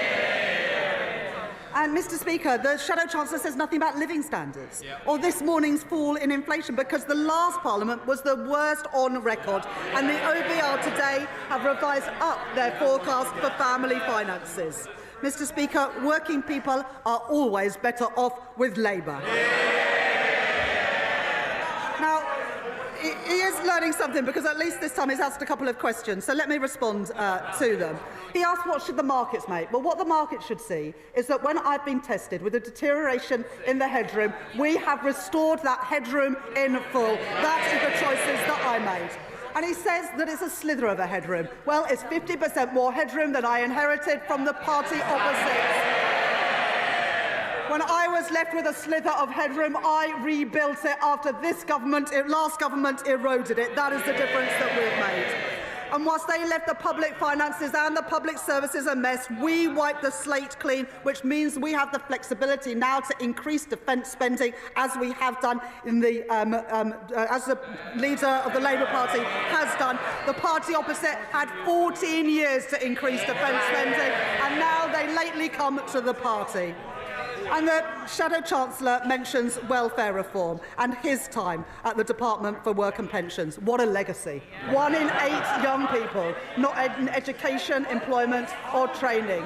1,000 people a day going on to personal independence payments. And the OBR say today that welfare spending as a share of GDP will now start falling, a far cry from what we had under the party opposite. And, Mr. Speaker, the Shadow Chancellor speaks about employment. Well, the OBR say that employment will increase, that wages will increase and that living standards will increase. What a change after 14 years of the Conservative Party. Well, the world is changing, and no one can be in any doubt about it. But the Conservative Party are stuck in the past, divided, out of touch and carping from the sidelines. They have no plan.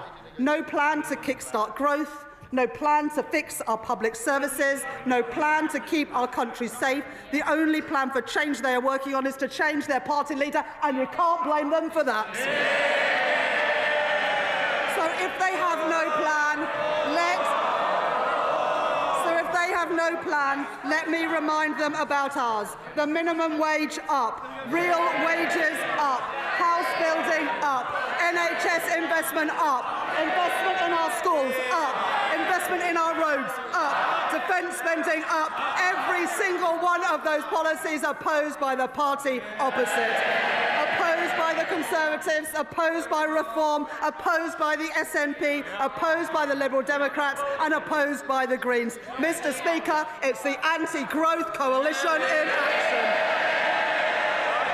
They are the blockers, we are the builders, securing Britain's future, protecting working people and delivering change. Chair of the Finance Committee, Dame Meg Hillier. Thank you, Mr. Speaker. Mr. Speaker, my right honourable friend inherited a very difficult challenge when she became Chancellor of the Exchequer last July, and she is absolutely right that the books need to balance. This is not other people's money we're spending, but taxpayers' money hard earned by our constituents, and she is right to be tough as Chancellor on this. We look forward to quizzing her at the Treasury Select Committee next week. I'm sure she's looking forward to it as much as we are. Mr. Speaker, the Chancellor announced an extra £2 billion a year in capital spending, and she talked about extra defence spending. Can she give some more detail about where she hopes that £2 billion a year extra will go? Chancellor. I thank my honourable friend for that question, and I indeed look forward to attending the Treasury Select Committee next week. I was pleased to have served on the Treasury Select Committee in the past, and it's a pleasure to give evidence to you.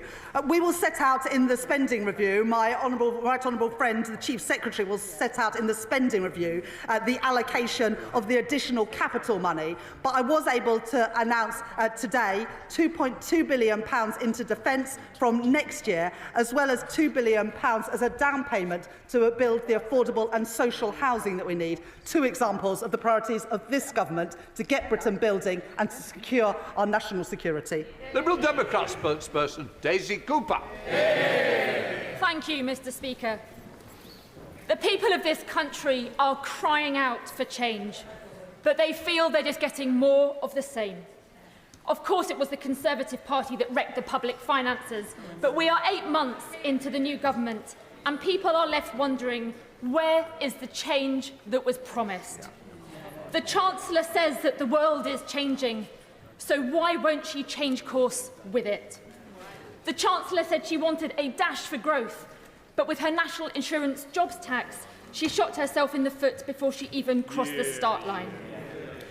After the government's disastrous budget, the government had the chance today to change direction, to fix our finances, to kickstart growth and deliver a small business budget.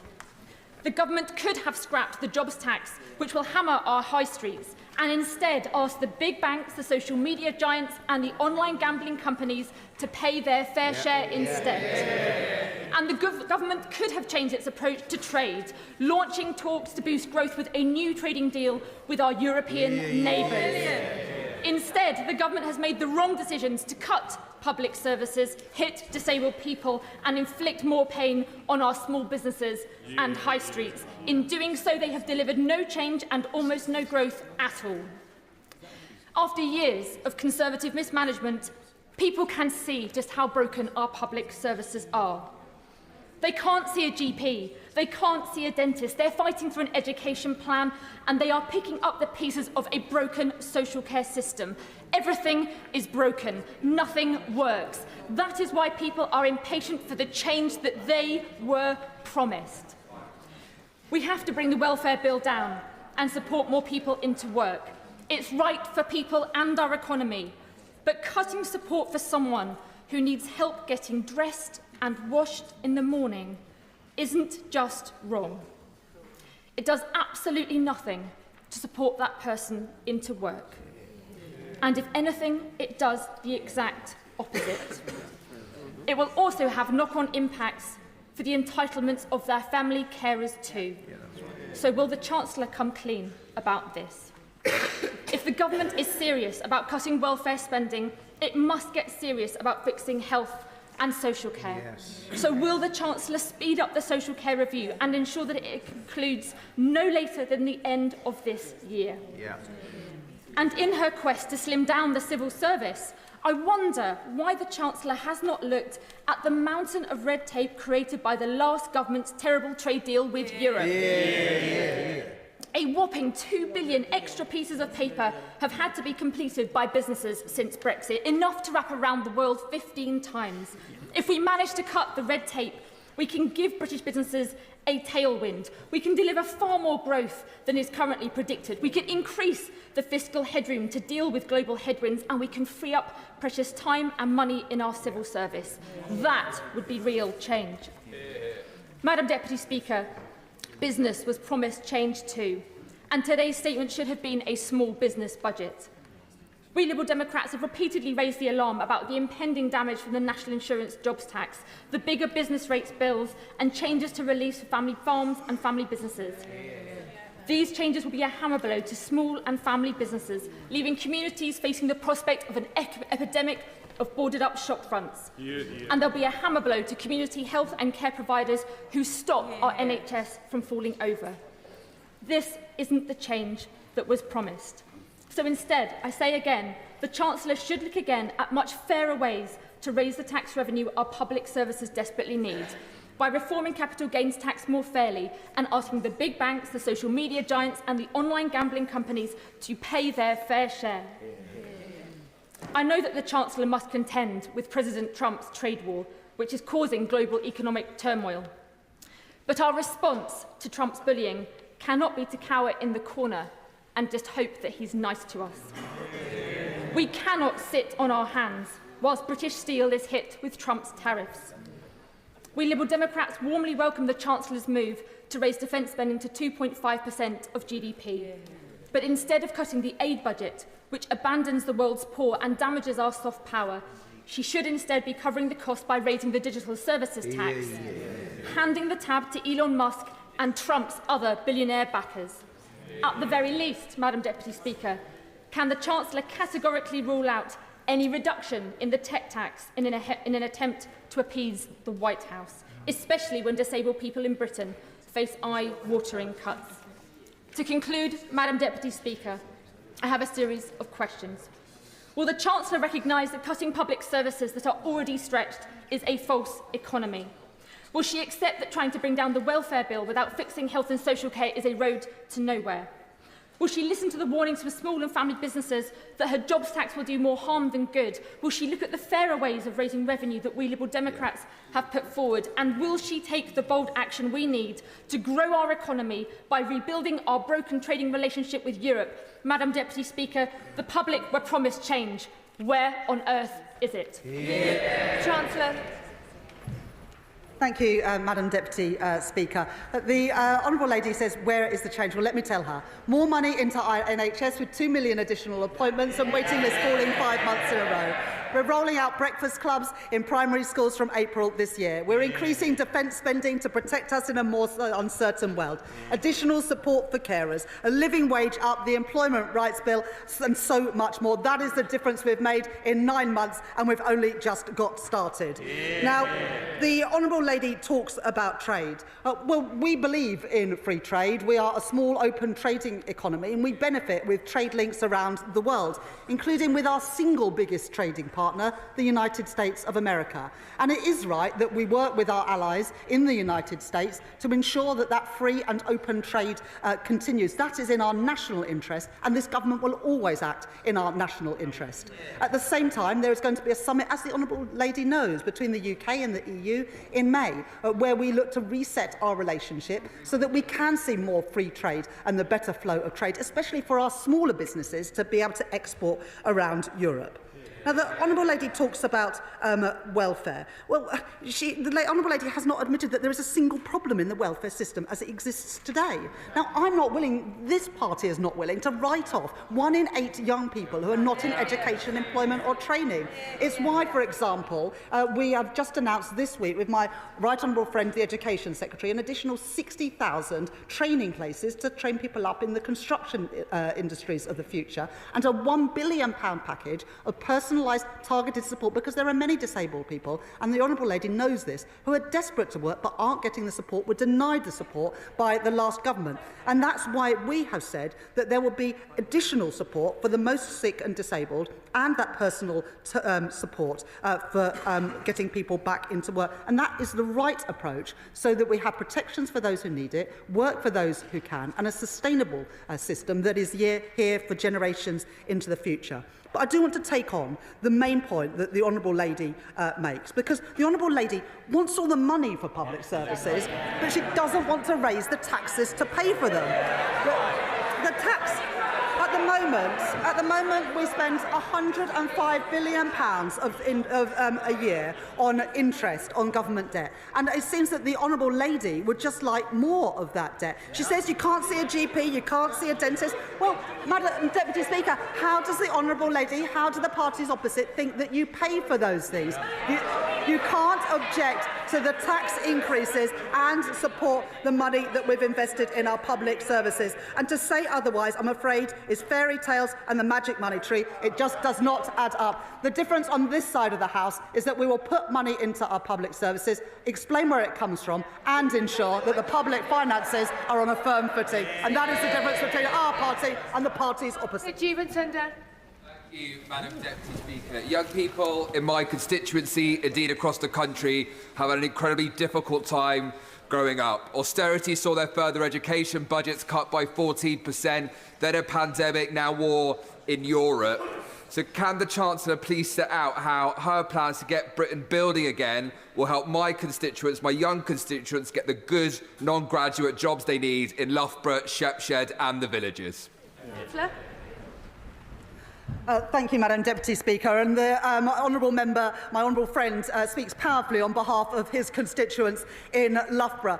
The additional homes, the 1.5 million homes that this government is building, will ensure that families in Loughborough have a chance of getting on the housing ladder, and young people in Loughborough will have the opportunities to help build those homes. That is the difference that we are making. More jobs, paying decent wages, more homes for our families.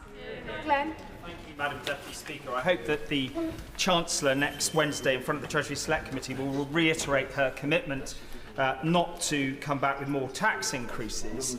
But could I turn to the OBR page 5, 1.2, where it says, while the government's planning reforms deliver a modest boost to the level of potential output of 0.2% in 2029, its cumulative growth between 2023 to 2029 is still 0.5 percentage point lower than we projected in October.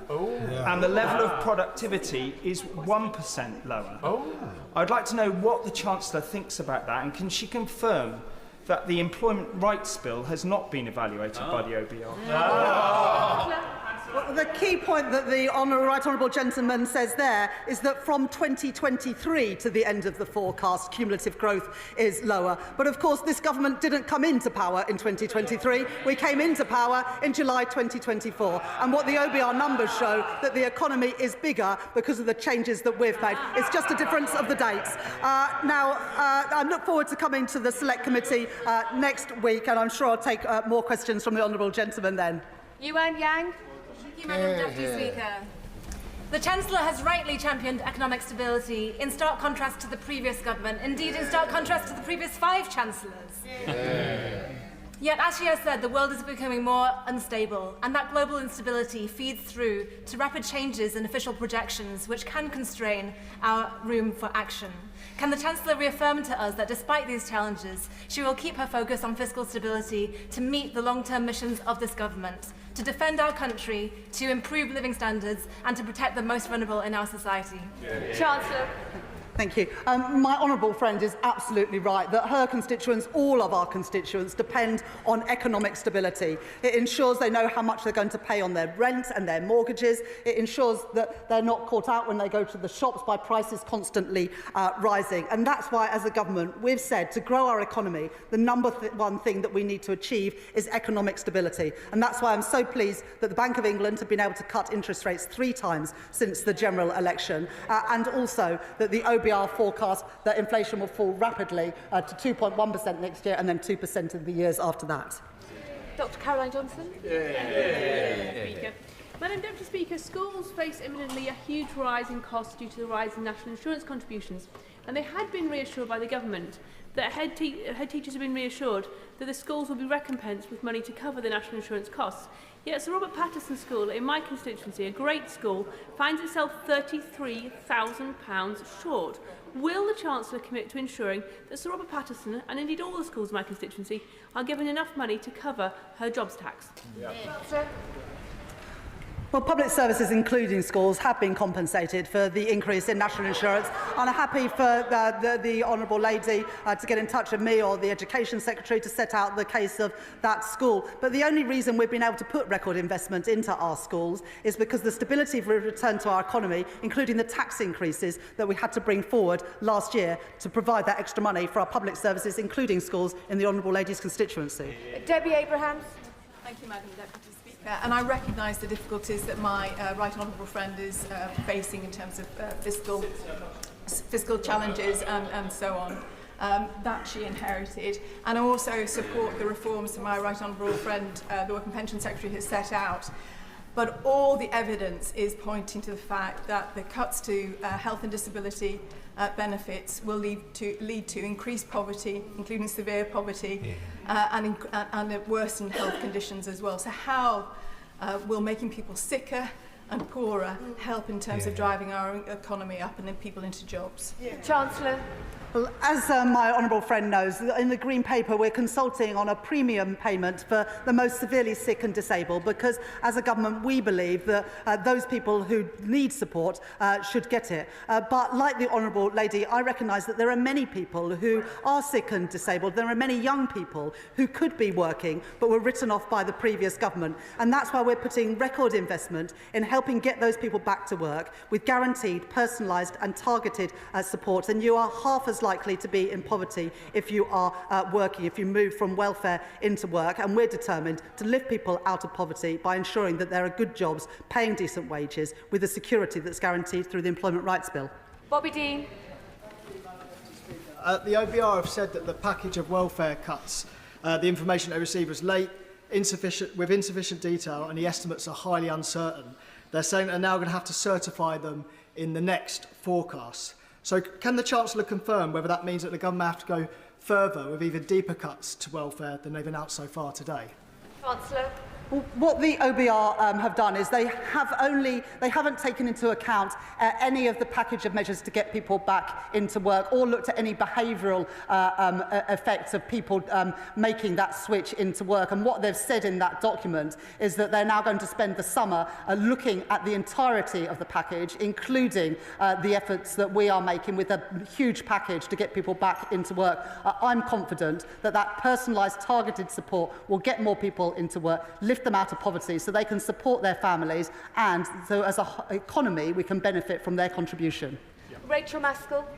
Thank you, Madam Deputy Speaker. Fiscal responsibility, unlike with the last administration, ensures that people are paying less and it keeps the cost of living down. However, as a Labour Party, we've got an additional responsibility around having social responsibility. So can we look at those DWP changes again? Of course, protecting the most vulnerable, but it's those people just above that band which are set to lose, and we're really worried about those. Chancellor. I thank my honourable friend for that question, and I share the deep concern of all of us on this side of the House. In fact, I think everyone in this chamber shares the concern about the most sick and disabled who need support, which is why in the Green Paper we're consulting on an additional premium payment to the most severely disabled, but also, instead of writing people off and not providing the support they need to do a job that matches their abilities and their needs, that we're giving that personalised target support. And I was in a job centre in my own constituency in Pudsey last week, where there are amazing stories of work coaches helping people into work who are far from the labour market. We want to see more of that to lift people out of poverty, to help them achieve their potential. Dame Harriet Baldwin. Thank you, Madam Deputy Speaker. At the general election, the Chancellor promised growth and no increase in taxes. But as Chancellor, she has delivered no growth and a record increase in taxes. And now the Office for Budget Responsibility is halving her growth forecast this year, cumulatively 0.5% less over the forecast period.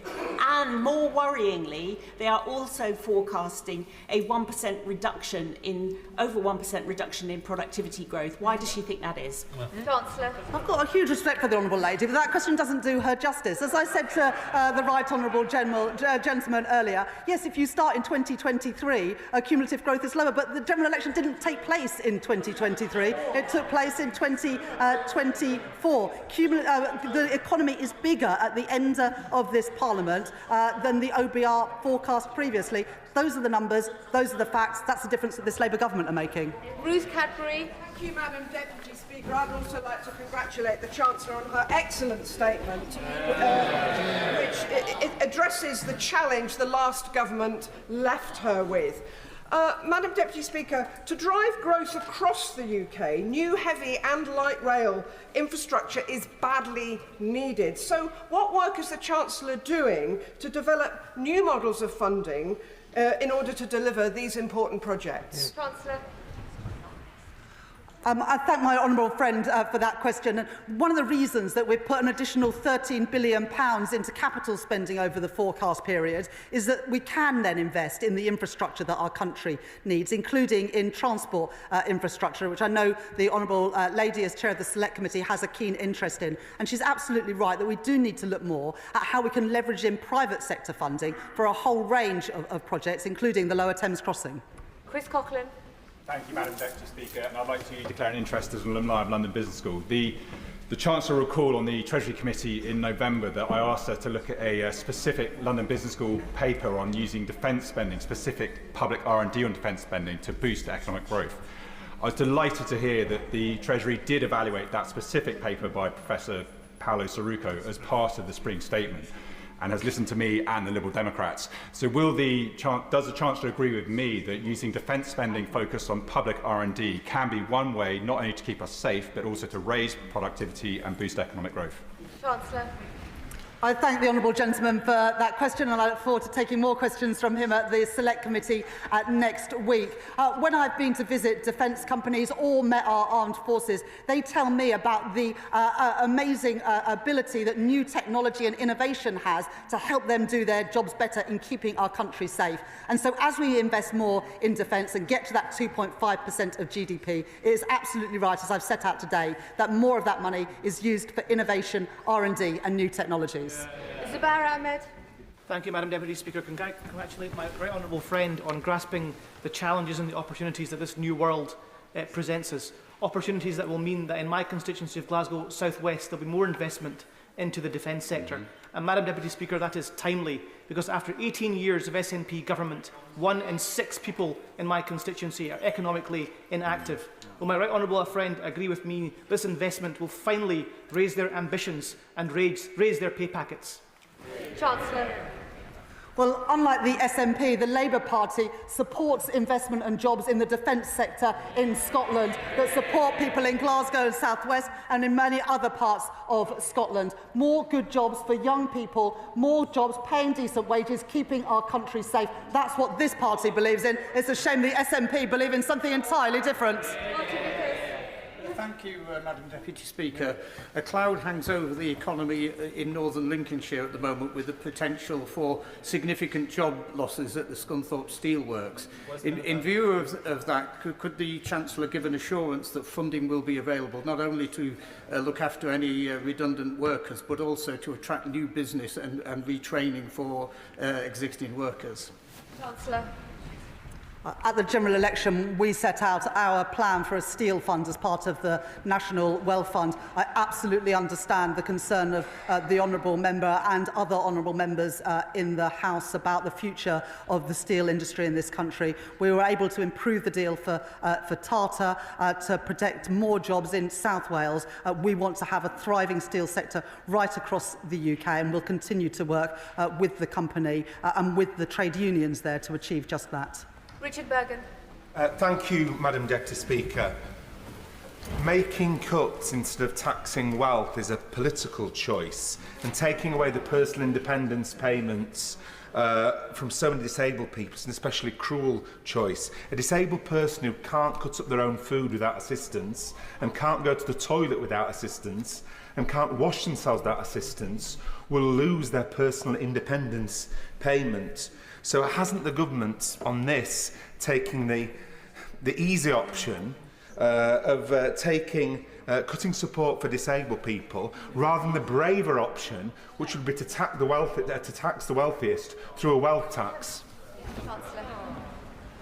Madam Deputy Speaker, there is nothing progressive, there is nothing Labour about not supporting people who are disabled and sick and young people to do jobs that are commensurate with what they are able to do. And 1 in 8 young people have been effectively written off by the party opposite, and we're not willing to leave them in that position. And we are consulting in the Green Paper on an additional premium to pay to the most sick and disabled, because we recognise that people need support from the state, but too many people are not given the opportunities to fulfil their potential, and we're not willing to carry on like that. In the budget last year, we got rid of the non-dom tax status, we increased capital gains tax, we introduced VAT on private schools, and we changed the rules of inheritance tax. So I don't recognise what the honourable gentleman says. Dave Dugan.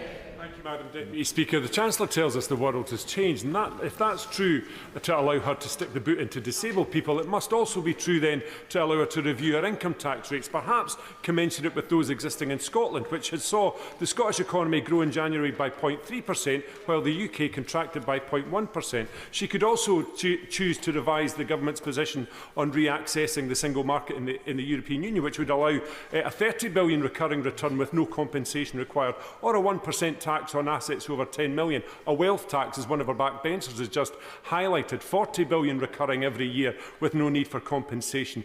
If she's got the disabled, the WASPy women, pensioners and hospices in her crosshairs, why can she not tap up multi-millionaires for a few quid? The world has changed, and we can see that all around us, which is why our defence is more important than ever. That's why it's so astonishing that the SNP continue to oppose the nuclear deterrent. Preet Gill. Thank you, Madam Deputy Speaker. And I commend the Chancellor on her statement. Does my right honourable friend agree with me that the party opposite doesn't understand the link between their total failure to get houses and infrastructure built that our constituents desperately want and the economic constraints that we are facing today? I thank my honourable friend for that question, and she speaks powerfully on behalf of her constituents in Birmingham.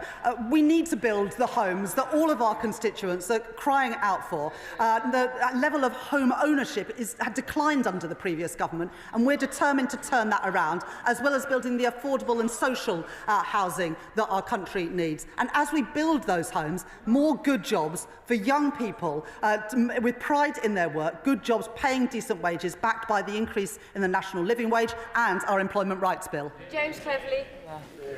Thank you, Madam Deputy Speaker. Her Transport Secretary failed to stand up to the transport unions. Health Secretary failed to stand up to the health unions. Her Work and Pension Secretary failed to stand up to the backbenches of her own party. Her savings are predicated on getting rid of a whole tranche of civil servants. How can we have any confidence that she or the Prime Minister will stand up to the civil service unions?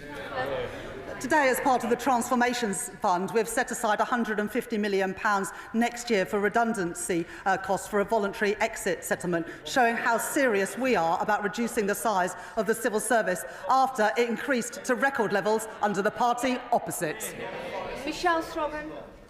Thank you, Madam Deputy Speaker. Communities like mine in Barrow-in-Furness feel more acutely the failures of the previous government. They've left Barrow-in-Furness in a dreadful state.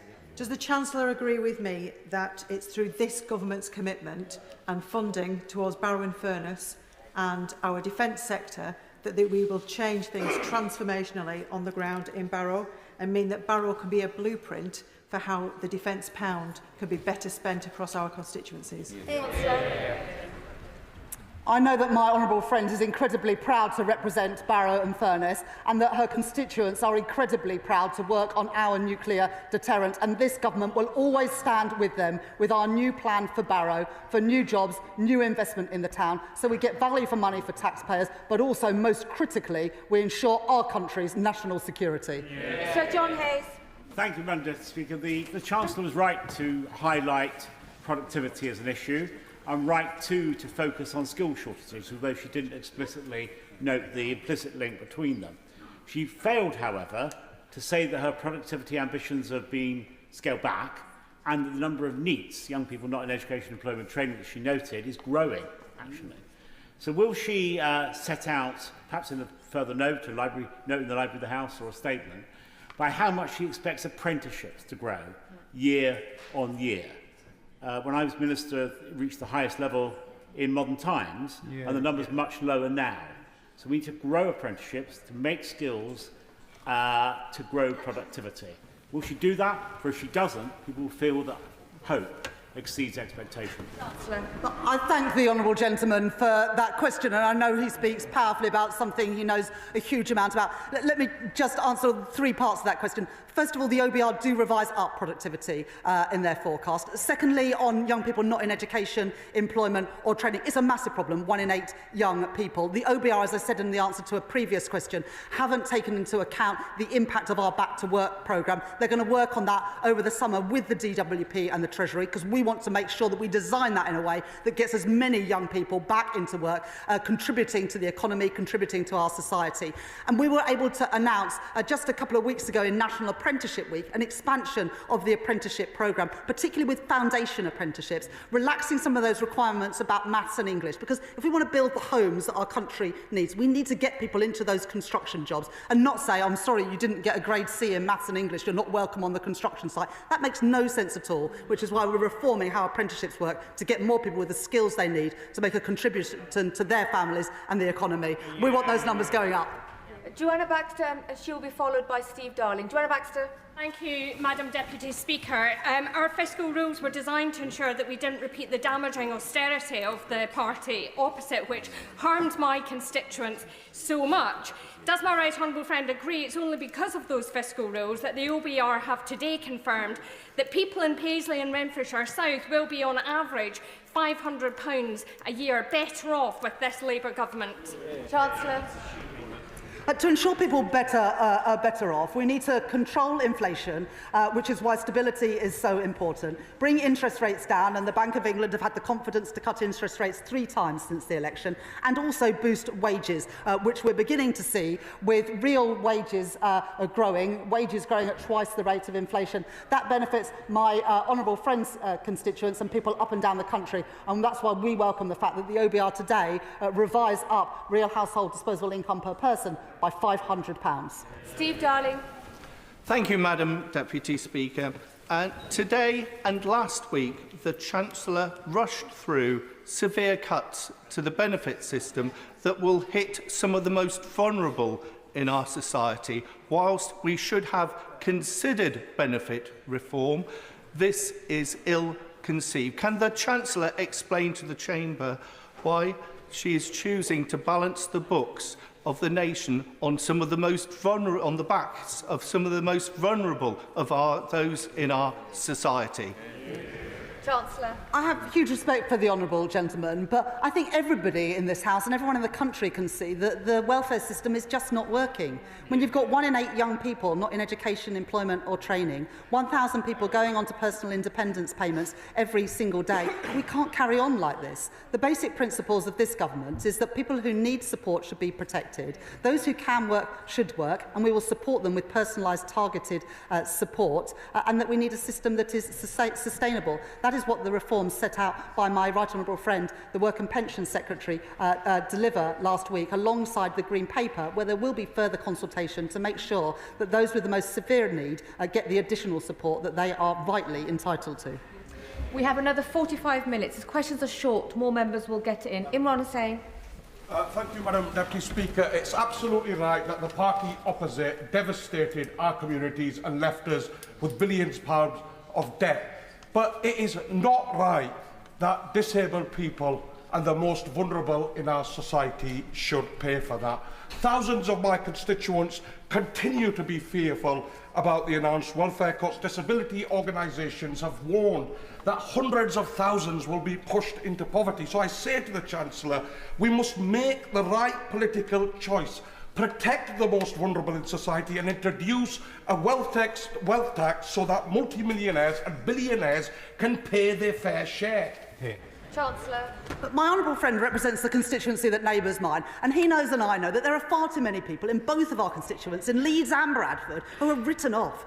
People who are not working, who are quite capable of working if they were given the support. People who may be disabled, but doesn't mean they can't work and contribute if they are given the proper support. And that's what the party opposite failed to do. That's what our government are determined to deliver. And we will work with disabled groups, we will work with job centres, including the one in Pudsey where I was last week, to make sure that we support people to fulfil their potential, not writing them off like the party opposite did. Sir Julian Lewis. Yes. I welcome the Chancellor's emphasis on defence expenditure and his support for the nuclear deterrent. But does she accept that by his actions in Ukraine, Putin has restarted the Cold War? And will she bear in mind that during the 1980s, up to the end of the Cold War, we were spending regularly between 4.5% and 5% of GDP on defence? That's the sort of scale that's really required. The honourable gentleman has long been an advocate of spending properly on defence, and that's why we've set out a fully funded and costed plan to get to 2.5% in the next 2 years and then 3% in the next Parliament. The world has changed. We can see that all around us. This government will always put our national security and our defence first, and as the situation evolves, of course, so will we. Andy MacDonald. Thank you, Madam Deputy Speaker. I thank the Chancellor for her statement. She's absolutely right to highlight the stimulus that the Employment Rights Bill will bring to our economy. But I respectfully say to her that the impact of the cuts to welfare payments will reduce the incomes of some of the poorest constituents in my Middlesbrough and Thornaby East constituency. And that contrasts with the easy ride that the very wealthy get from low margins of tax on their assets and gains than my constituents face through income tax. The world indeed has changed since she settled her fiscal rules. So will the Chancellor consider putting capital gains tax on an equal footing with income tax or implementing a wealth tax, which is a 2% rate on assets worth over £10 million to improve the country's finances? Chancellor. At the budget last autumn, we increased taxes by £40 billion without asking working people to pay more. We did that by abolishing the non-dom tax status, by increasing the rate of capital gains tax, tightening the rules around inheritance tax, and yes, by asking businesses to pay more as well. So we have already raised taxes to put more money into our health service, reduce NHS waiting lists, and to have free breakfast clubs at primary schools. But what the Spring Statement shows today is that by growing our economy, we can increase the size of the economy through the planning reforms and therefore ensure there are more money for our public services. That's why the #1 priority of this government is growth, and why I'm so pleased today that the OBR say that by the end of this Parliament the economy will be bigger than that we inherited from the Conservatives. Sammy Wilson. Thank you, Madam Deputy Speaker. The Chancellor has claimed today that she's building a foundation on the foundations for the economy, but sadly the foundations are foundations of sand, built on increased borrowing, higher inflation, lower growth, jobs, taxes, etc. Can she tell us how these structures will stand against the economic forces which are coming to affect the United Kingdom and she has described today? And specifically, could she tell us what proportion of the Transformation Fund will be available to the Northern Ireland Executive for important transformation of public services in Northern Ireland? Chancellor. I thank the honourable gentleman for that question. The OBR are really clear that the economy at the end of this Parliament will be bigger than they previously envisaged, bigger than the plans we inherited from the previous government, and the average person with real household disposable income will see their incomes rise by £500. So we're already beginning to deliver the change that we promised. In the budget last year, I was able to announce the biggest ever settlements for Scotland, Wales and Northern Ireland. That continues to be the case after the Spring Statement today. John Grady. Thank you, Madam Deputy Speaker. Reckless management of public finances leads to higher costs of government borrowing.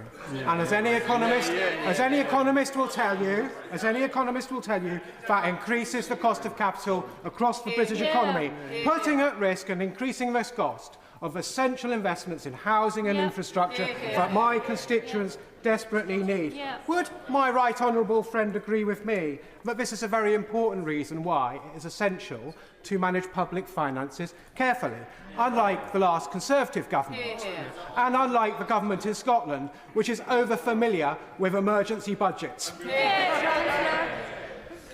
My honourable friend is absolutely right. The importance of robust fiscal rules that, even in difficult economic circumstances, we continue to meet through the decisions that I've set out today. And the reason economic stability is so important is that we saw what happened in the last Parliament, where a government borrowed beyond its means. And the people who lost out were not the wealthy. It was ordinary working people who paid more in the shops, more on their mortgages and more on their rents. This government will never repeat the mistakes of Liz Truss and the party opposite. Dr. Luke Evans.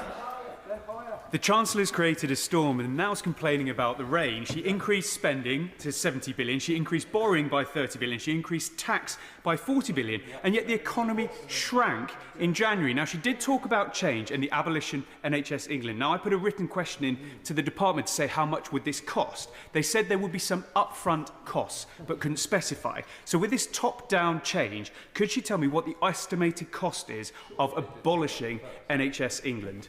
Chancellor. It's really difficult to understand what the party opposite want. Do they want to reduce the cost of admin and bureaucracy, or do they want to carry on with everything the way it was? We want to change things, and that's why in the transformation fund that I set out today includes £150 million for a voluntary exit scheme, because we want more money on the front line, not in the back office and a bloated bureaucracy left by the party opposites. Rebecca Long-Bailey.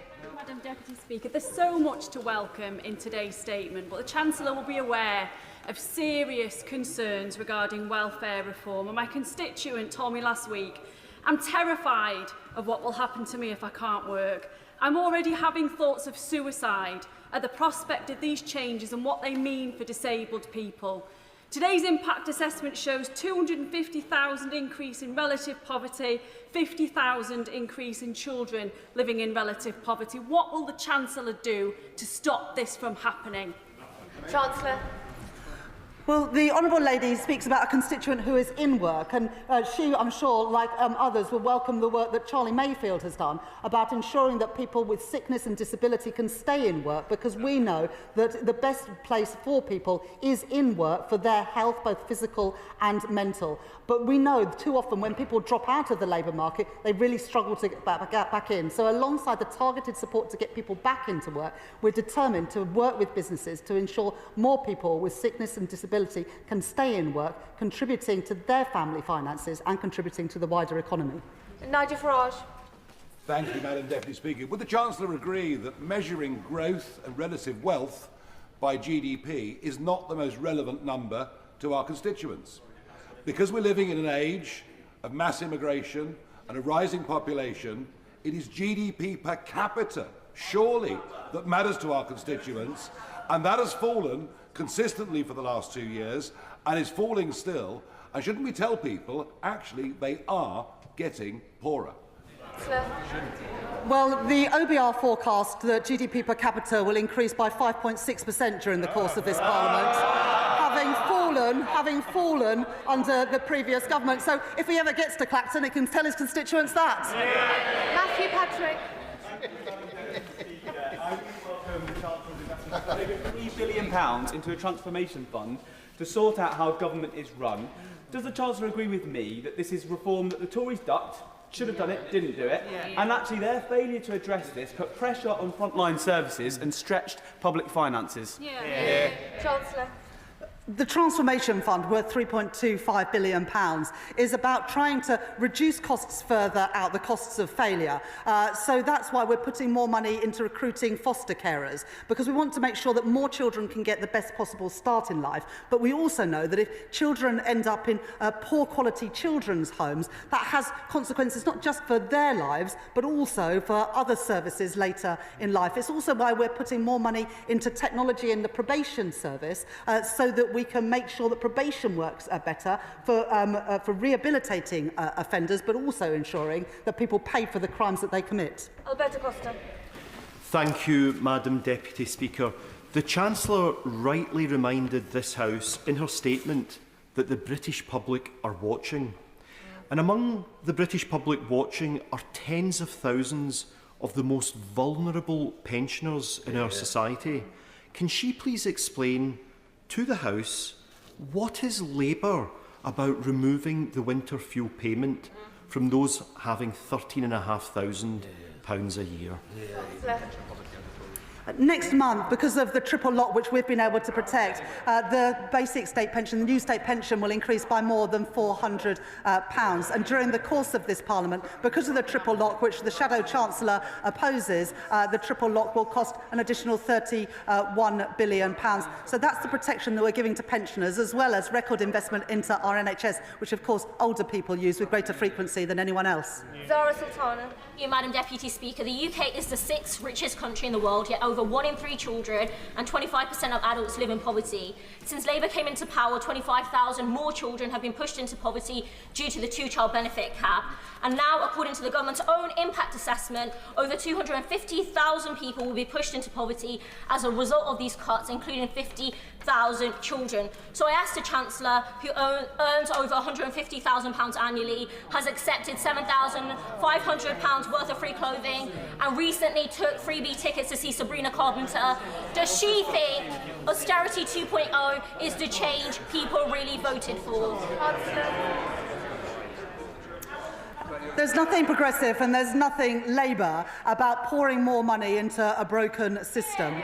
Under the changes that we're bringing about, we're going to help young people who are not in education, employment or training by giving them targeted support. And as I set out in the statement earlier, the OBR so far have not scored any of the Back to Work programme, which is the biggest Back to Work programme that we've seen for many, many years. They're going to do that work over the autumn. But we know that the best way to lift people out of poverty is to get them into good work, secure work, paying a decent wage. We're increasing the national living wage, so it will go up by £1,400 for someone working full-time from next month, as well as the Employment Rights Bill, which ensures that people will have security at work. That's the difference that this Labour government is making. Adrian Ramsey. Thank you, Madam Deputy Speaker. The Chancellor knows that our economy has been driven to the edge over the last 15 years, with ordinary people forced to bear the burden while a small minority have amassed extreme wealth. This is something she could change, and her own backbenchers are lining up to argue for a wealth tax. So why won't she do the fair and right thing and introduce a tax on the very wealthiest, rather than launching austerity 2.0 and removing vital support from disabled and ill people? The best thing that we can do for our constituents is build the homes that they desperately need. And so I really have no understanding of why the Green Party voted against the planning and infrastructure bill this week. What have they got against to get families getting homes and young people getting jobs? Amanda Martin. Thank you, Madam Deputy Speaker. Today's defence announcement by my right honourable friend, the Chancellor, is fantastic news for my city. It delivers security for working people across the country and cements Portsmouth as not just the historic home of the Royal Navy, but the future home. Does she agree with me that after 14 years of the benches opposite, decimating all areas of our armed service, imposing 3 Portsmouth ministers on my city, and axing shipbuilding from our city, it has fallen to this government to once again fix the mess inherited by you, by the people over there. Almost said you lot, sorry. Securing the naval base operation and those serving our country for the future. My honourable friend is a proud advocate for her city of Portsmouth, and this government is a proud advocate for the people of Portsmouth. That's why we've put investment into the Portsmouth naval base in the spring statement today. As we grow what we spend on defence to keep our country safe and secure, we want to ensure that there are more good jobs, paying decent wages, to make Britain a defence industrial superpower and to support those who serve on the front line. Wendy Morton. Thank you, Madam Deputy Speaker. Today, the Chancellor could have taken action to reverse the damage that she has done to constituents and businesses in my constituency and beyond, but she's failed. She's chosen not to do so. So what does she say to the pensioners, the farmers, the businesses, the charities, the hospices, and all those hard-working people who now face her huge tax rises? Chancellor. When I became Chancellor, I inherited £22 billion, a black hole in the public finances left by the party opposite. And we've taken action to address the hole in our public finances. And what I would say to the Honourable Lady's constituents, and indeed, Right Honourable Lady's constituents, is that when they are waiting for an NHS appointment, they're now going to see a doctor and a nurse quicker than they did under the last government, because NHS waiting lists have fallen for 5 months in a row. Ron Slinger. Thank you, Madam Deputy Speaker. Does my right honourable friend agree with me that the main contrast between this and the last government is strength versus weakness? They were too weak to crack down on wasteful spending, they were too weak to address the tax breaks and loopholes for the wealthy, and they were too weak to take on the blockers in the planning system. So does she further agree with me that as the party of vested interests opposite seeks to conserve what has failed, it will take this Labour government to have the strength to take the tough, long-term decisions to build a better and much fairer Britain. The OBR today have scored some of the planning measures that we've taken, which will mean that by the end of the Parliament, the economy is £6.8 billion bigger and will contribute £3.4 billion to our public finances and our public services. That's only possible because we are taking on the vested interests and getting Britain building, backing the builders, not the blockers. And we are the government who have increased spending, who are increasing defence spending to 2.5% of GDP. The Tories had 14 years and they failed to do that. We've done that in the first year of this Labour government. Josh Babarinde. Thank you, Madam Deputy Speaker. Heartbreakingly, last week, St Wilfrid's Hospice in Eastbourne announced many redundancies, citing the national insurance increase as a reason. I've just received a message from Mrs Robinson at Motcombe School, who faces increased costs due to the NIC's hike being passed on from a food catering supplier onto them. Can the Chancellor tell us if she's not going to increase the digital services tax to fund a reversal of that hike, how those organisations are going to be supported to keep doing the great work that they do? At the budget, we set out tax increases on the wealthiest and, yes, on businesses to properly fund our public services. And so when constituents in Eastbourne get to see a doctor or a nurse a little bit quicker, when they benefit from the breakfast clubs that we're rolling out, it's because we had the money to do so. So you can't back the increases in investment in our public services if you oppose the money to pay for it, including the settlement for the hospices. Nadia Whitto. Thank you, Madam Deputy Speaker. I understand that this government has inherited a huge financial mess from the party opposite, caused by over a decade of austerity. But what is the justification for cutting disability benefits, especially when a third of disabled people are already in poverty, instead of choosing to tax the growing wealth of the super rich? For example, a 2% tax on assets over 10 million, which could raise 24 billion a year.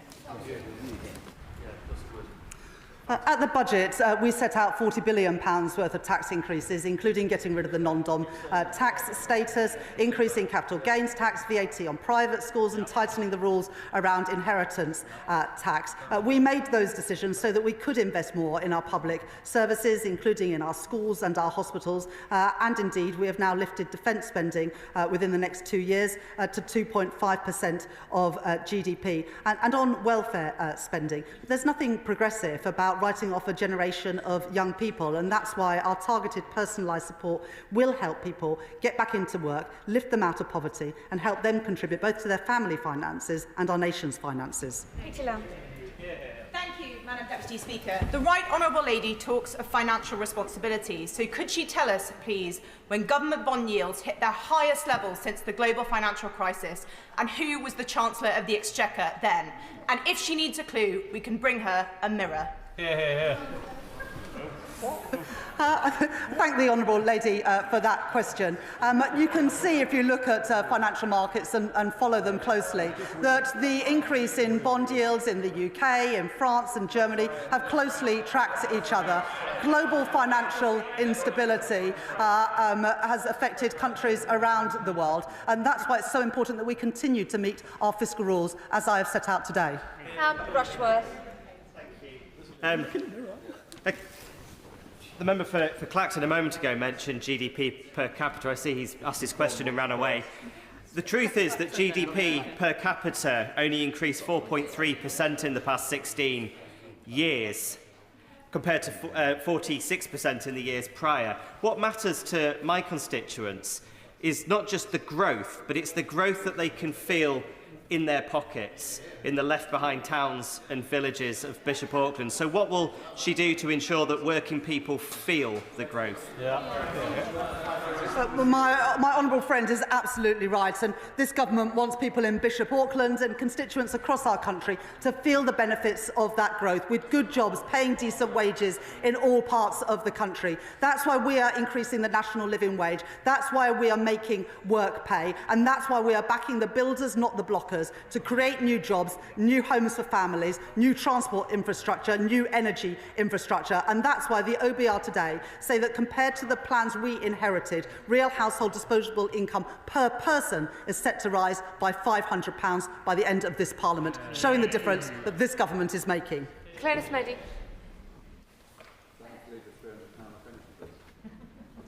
Claire Smeddy, no? Yeah,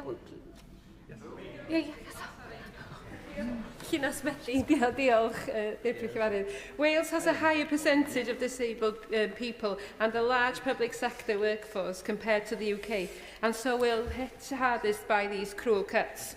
All this damaged by self-imposed fiscal rules. There have been 5 major changes to fiscal rules since 1997. Will the Chancellor now change them so she doesn't impose further austerity? Have it all. In the budget last year, we provided the biggest ever settlement for the Welsh Government, and yet Plaid voted against that. I don't understand why the honourable member doesn't want money to go to Wales and to her constituents. Holly Billington. Madam Deputy Speaker, I thank my right honourable friend for her statement, in particular her recognition of the excellent work of Labour-run Thanet District Council, building more social homes with local firms, employing local people, including local apprentices. The government's recent planning changes mean not only council homes for local people, but also growth. Can she confirm that the Office of Budget Responsibility has only scored the effect of the National Planning Policy Framework changes and not the upcoming Planning and Infrastructure Bill? I thank my honourable friend for that question, and I was pleased to note in my statement today that Thanet have already come forward with plans to build affordable housing as part of the affordable housing plan, which I set out more money for in the statement today. What I would say to the honourable lady is that the parties opposite who abstain and vote against the planning bill are voting against homes for our constituents, and they're voting against jobs for our young people. On this side of the House, we back the builders, not the blockers. We back opportunities for young people and families housing for our constituents. It's a shame the parties opposite don't do the same. Graham Stewart. Madam Deputy Speaker, the Chancellor claimed that growth was a top priority, yet she's taken the fastest growing economy in the G7 and brought it to a shuddering halt. She promised there would be no tax rises, and next week's jobs tax will put tax rises on ordinary working people. And today she's cut the housing numbers by 200,000 and put up borrowing by £18 billion in the next 2 years. 18 billion. Isn't it time the Prime Minister invited the Chancellor next door and said, "Rachel, you're fired"? The plans that we inherited from the previous government saw the OECD forecast the UK to have the slowest growth in the G7 this year. They're now forecasting us to have the second highest growth in the G7. So that is the difference that this Labour government are making, moving us up the league tables. David Burton-Sampson. Speaker, and I thank the Chancellor and her team for the prudent work they are doing to restore stability to our economy. And this on top of figures showing that already wages are increasing in my constituency of Southend Western Leigh under this Labour government, and inflation is falling. Does my right honourable friend agree with me that this, alongside the new living wage worth £1,400 a year, will make work pay and will start to lift more people out of poverty? Thank you, Madam Deputy Speaker. I was pleased in the budget last year that I was able to announce a 6.7% increase in the national living wage, as well as a record increase in the youth rate of the minimum wage. That will help lift working people, working families out of poverty, alongside our Employment Rights Bill, which will ensure greater security for those who go out to work. Sarah Dyke. Deputy Speaker, growth is not on the lips of farmers whose confidence in the government is at a low ebb following the family farm tax, the abrupt closure of SFI and now the possible department cuts that could reduce the farming budget further. Charlie from Upton Bridge Farm in Long Sutton told me he's contemplating leaving his ground fallow due to the risk of a failed crop putting his farm further into debt. So will the Chancellor assure farmers in Glastonbury and Somerton and across the country that following the spending review, the government is still committed to championing British farming whilst protecting the environment? At the budget, we put record investment into our farming sector after being left plans by the previous government where they did not even use all of their farming budget. We're determined to give farmers the support that they need. Can I thank the Chancellor for her statement? I represent Barking, where she will know has some of the highest figures for deprivation in the country. And 20% of working adults there have no qualifications whatsoever. Does she agree with me that only through getting people the qualifications they need, creating jobs, can they ever improve their life chances? Good question. I thank my honourable friend for that question, and she speaks passionately about expanding opportunities for her constituents in Barking. The changes to the apprenticeship levy and the growth and skills levy is about ensuring that more people, including her constituents in Barking, can access those apprenticeship courses and those foundation courses. And it's also why just at the weekend we were able to announce an additional 60,000 places on construction courses to help people get jobs that pay a decent wage and offer security, which is what this government is all about. Reed.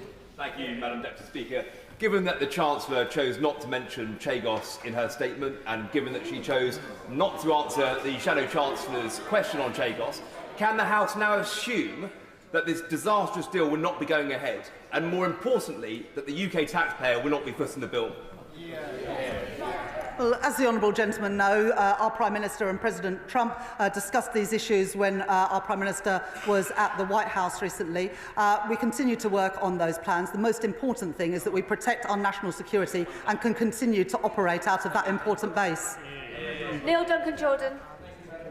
Speaker, point 1.14 in the OBR report outlines that the planned cuts to disability benefits will reduce personal independent payments for 800,000 claimants and cut health-related universal credit for 3 million families.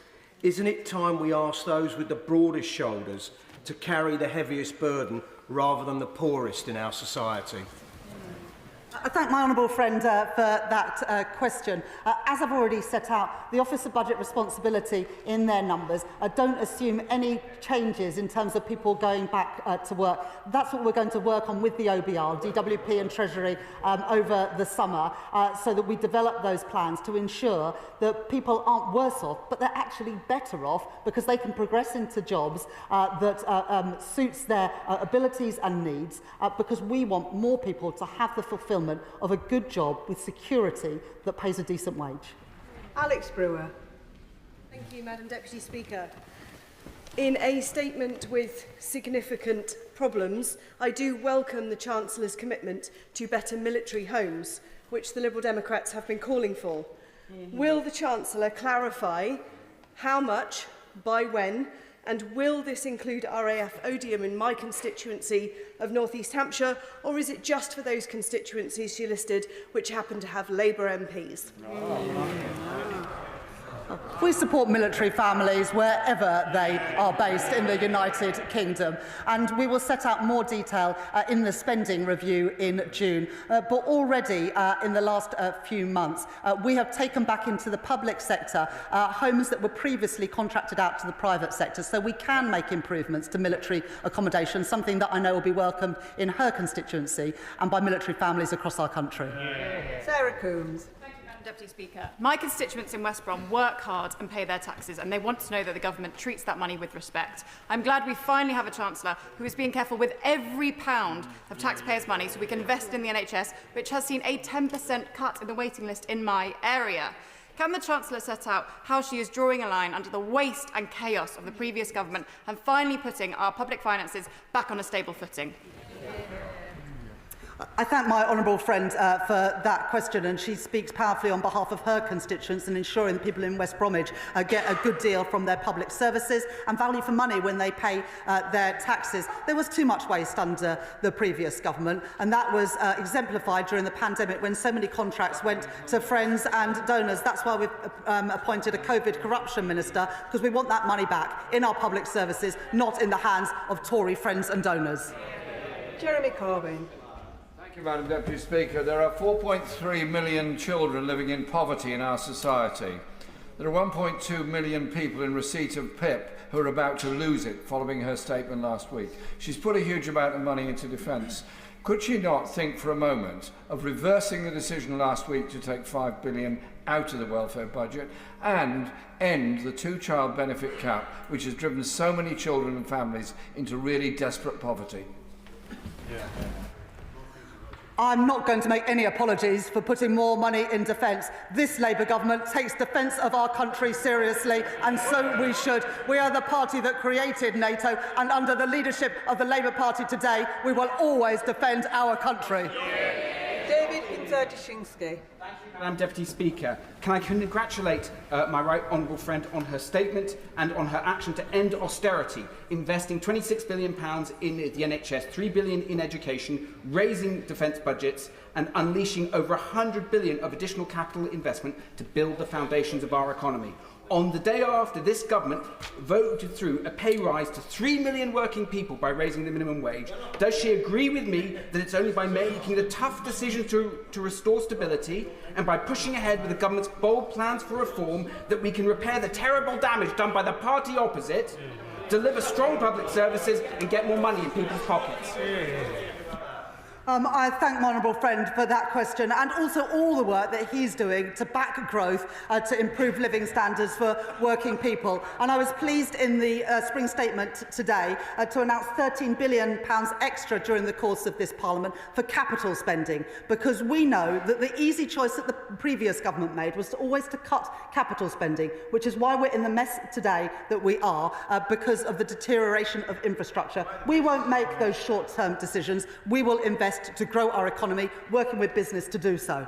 Nick Timothy. Thank you, Madam Deputy Speaker. The Chancellor's trouble is while her manifesto promised to limit spending increases to £9.5 billion a year, her budget increased spending by £76 billion a year, 8 times as much. She's previously said she will not come back asking for more tax rises or more borrowing. So will she rule out both in the budget later this year? The budget in the autumn last year wiped the slate clean after the 14 years of economic mismanagement by the party opposite. We won't have to repeat a budget like that because we're not going to inherit anything like that ever again, because we've changed the rules so that the OBR always now get information rather than it being hidden like it was by the previous government. Owen. No, Clive Jones. Jones. Thank you very much, Madam Deputy Speaker. My honourable friend, the member for St Albans, gave examples of alternative taxes to Labour's national insurance increases, asking that big banks, social media giants and online gambling companies to pay their fair share of tax. Can the Chancellor confirm she has heard these Liberal Democrat alternatives and explain why she isn't listening to these fair and sensible proposals? One thing that is scored in the OBR document actually today is the gambling levy that this government has already introduced, and that money will be used to make sure that we regulate gambling properly in our country, and rightly so. Gregor Poynton.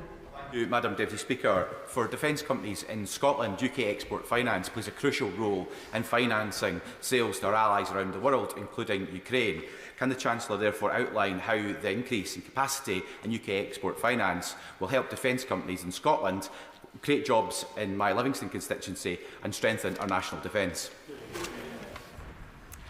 Just 2 weeks ago, I was able to announce £2 billion extra for UK export finance, specifically to help defence companies in the UK export. As countries around the world and Europe particularly increase defence spending, I want to make sure that we get those contracts here in Britain to support our proud defence industry, including in places like Livingstone and in Rosyth, where I was meeting Babcock just a couple of weeks ago.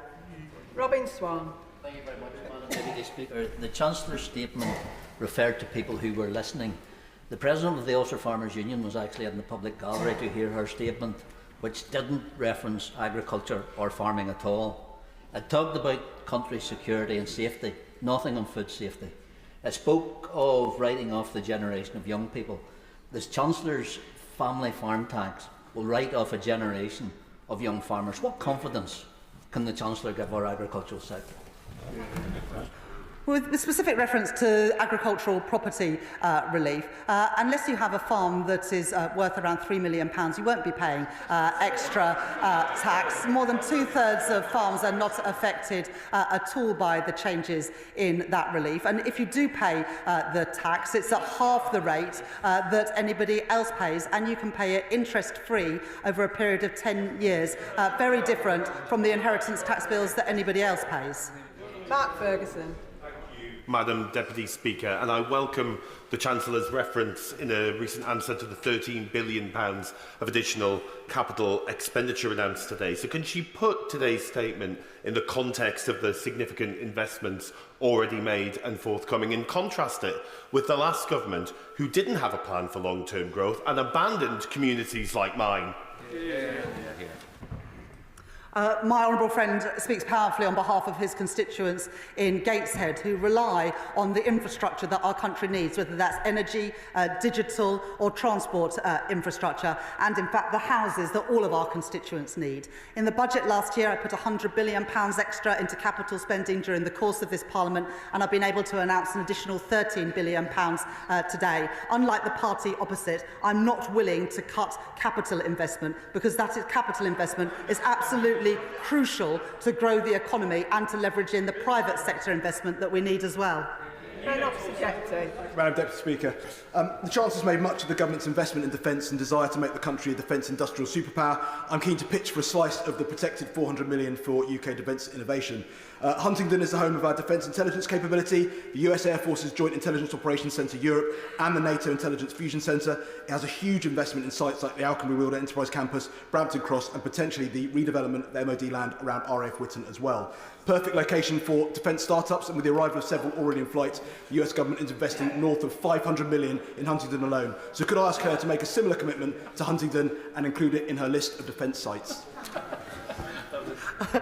What a great pitch. I'm sure somebody from the Ministry of Defence, one of the ministers, would be really pleased to meet with you to discuss those opportunities. As we move to 2.5% of GDP spent on defence and 3% in the next Parliament, I am determined that that money benefits our troops in the UK, but also supports us become a defence industrial superpower. And I'm sure that we can work with the honourable gentleman to realise those ambitions for Huntingdon. Rosie Writing.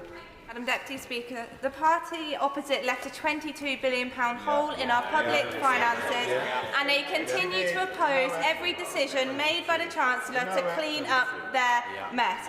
Can the Chancellor tell us how things would look now if the Conservative Party had their way?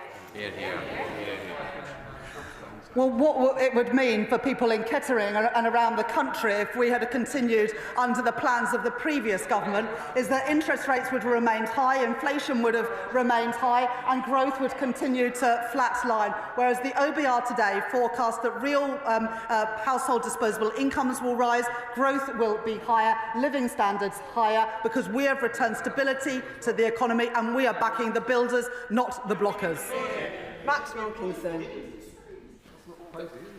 Sorry, Madam Deputy Speaker. I don't wish to interrupt the discussion on the front benches.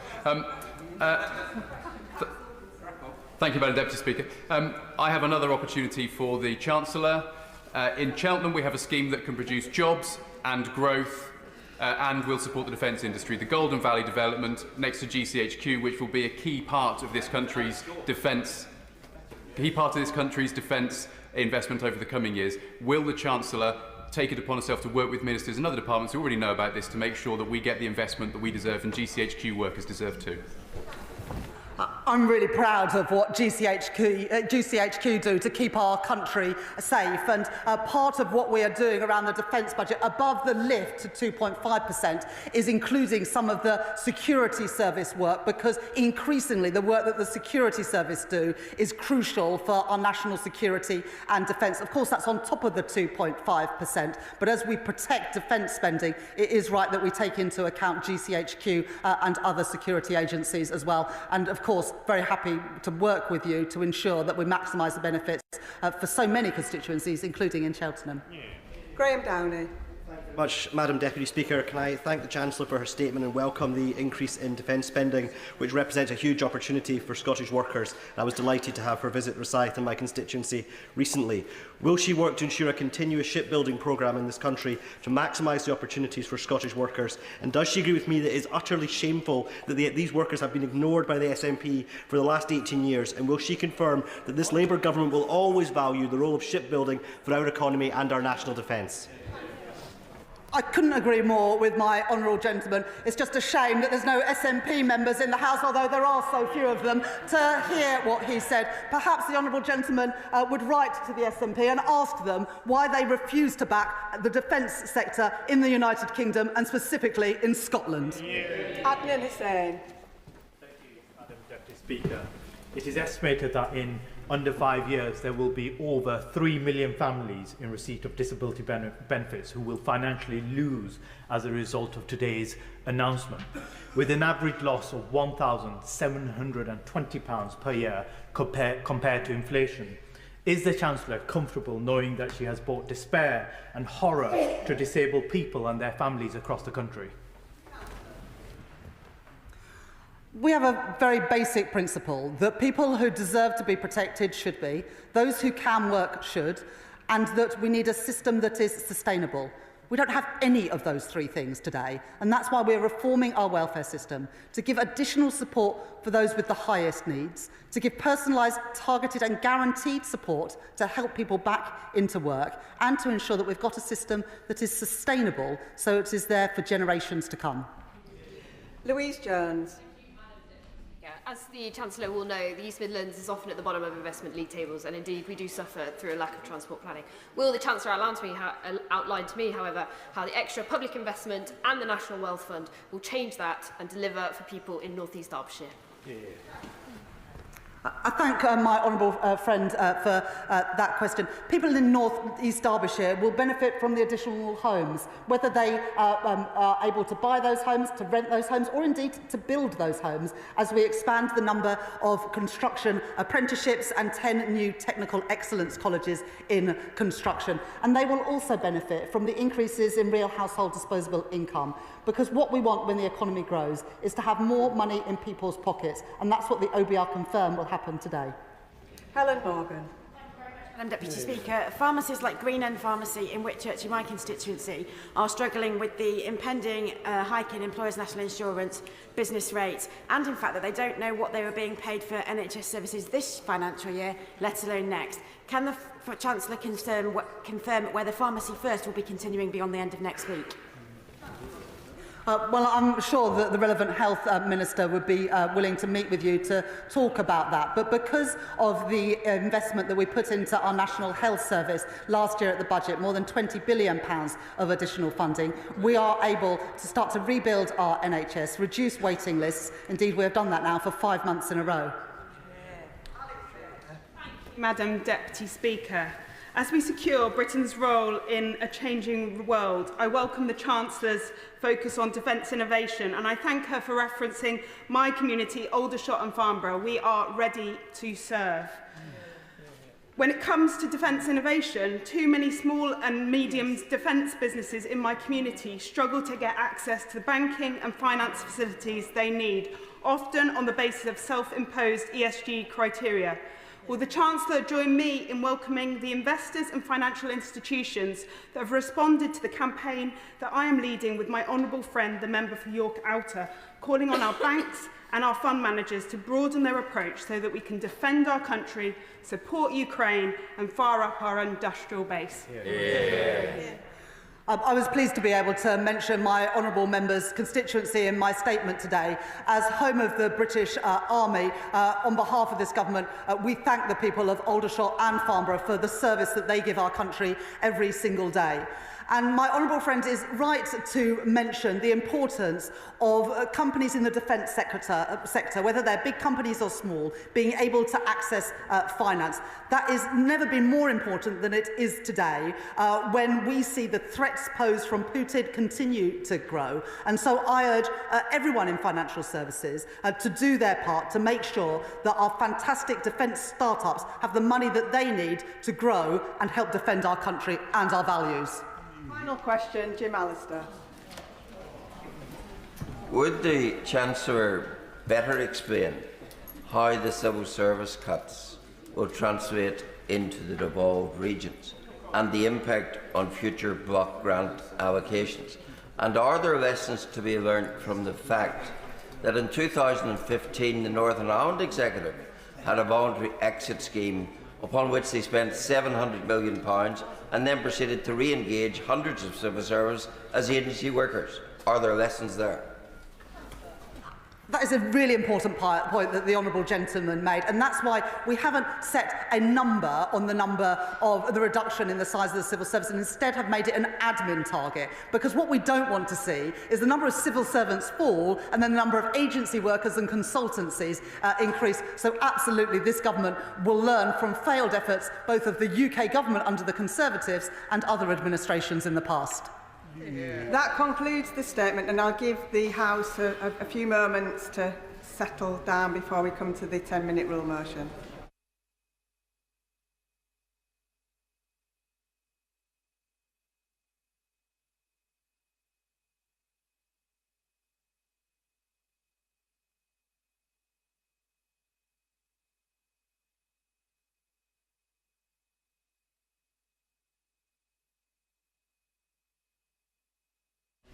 Ten-minute rule motion, Anna Geldard.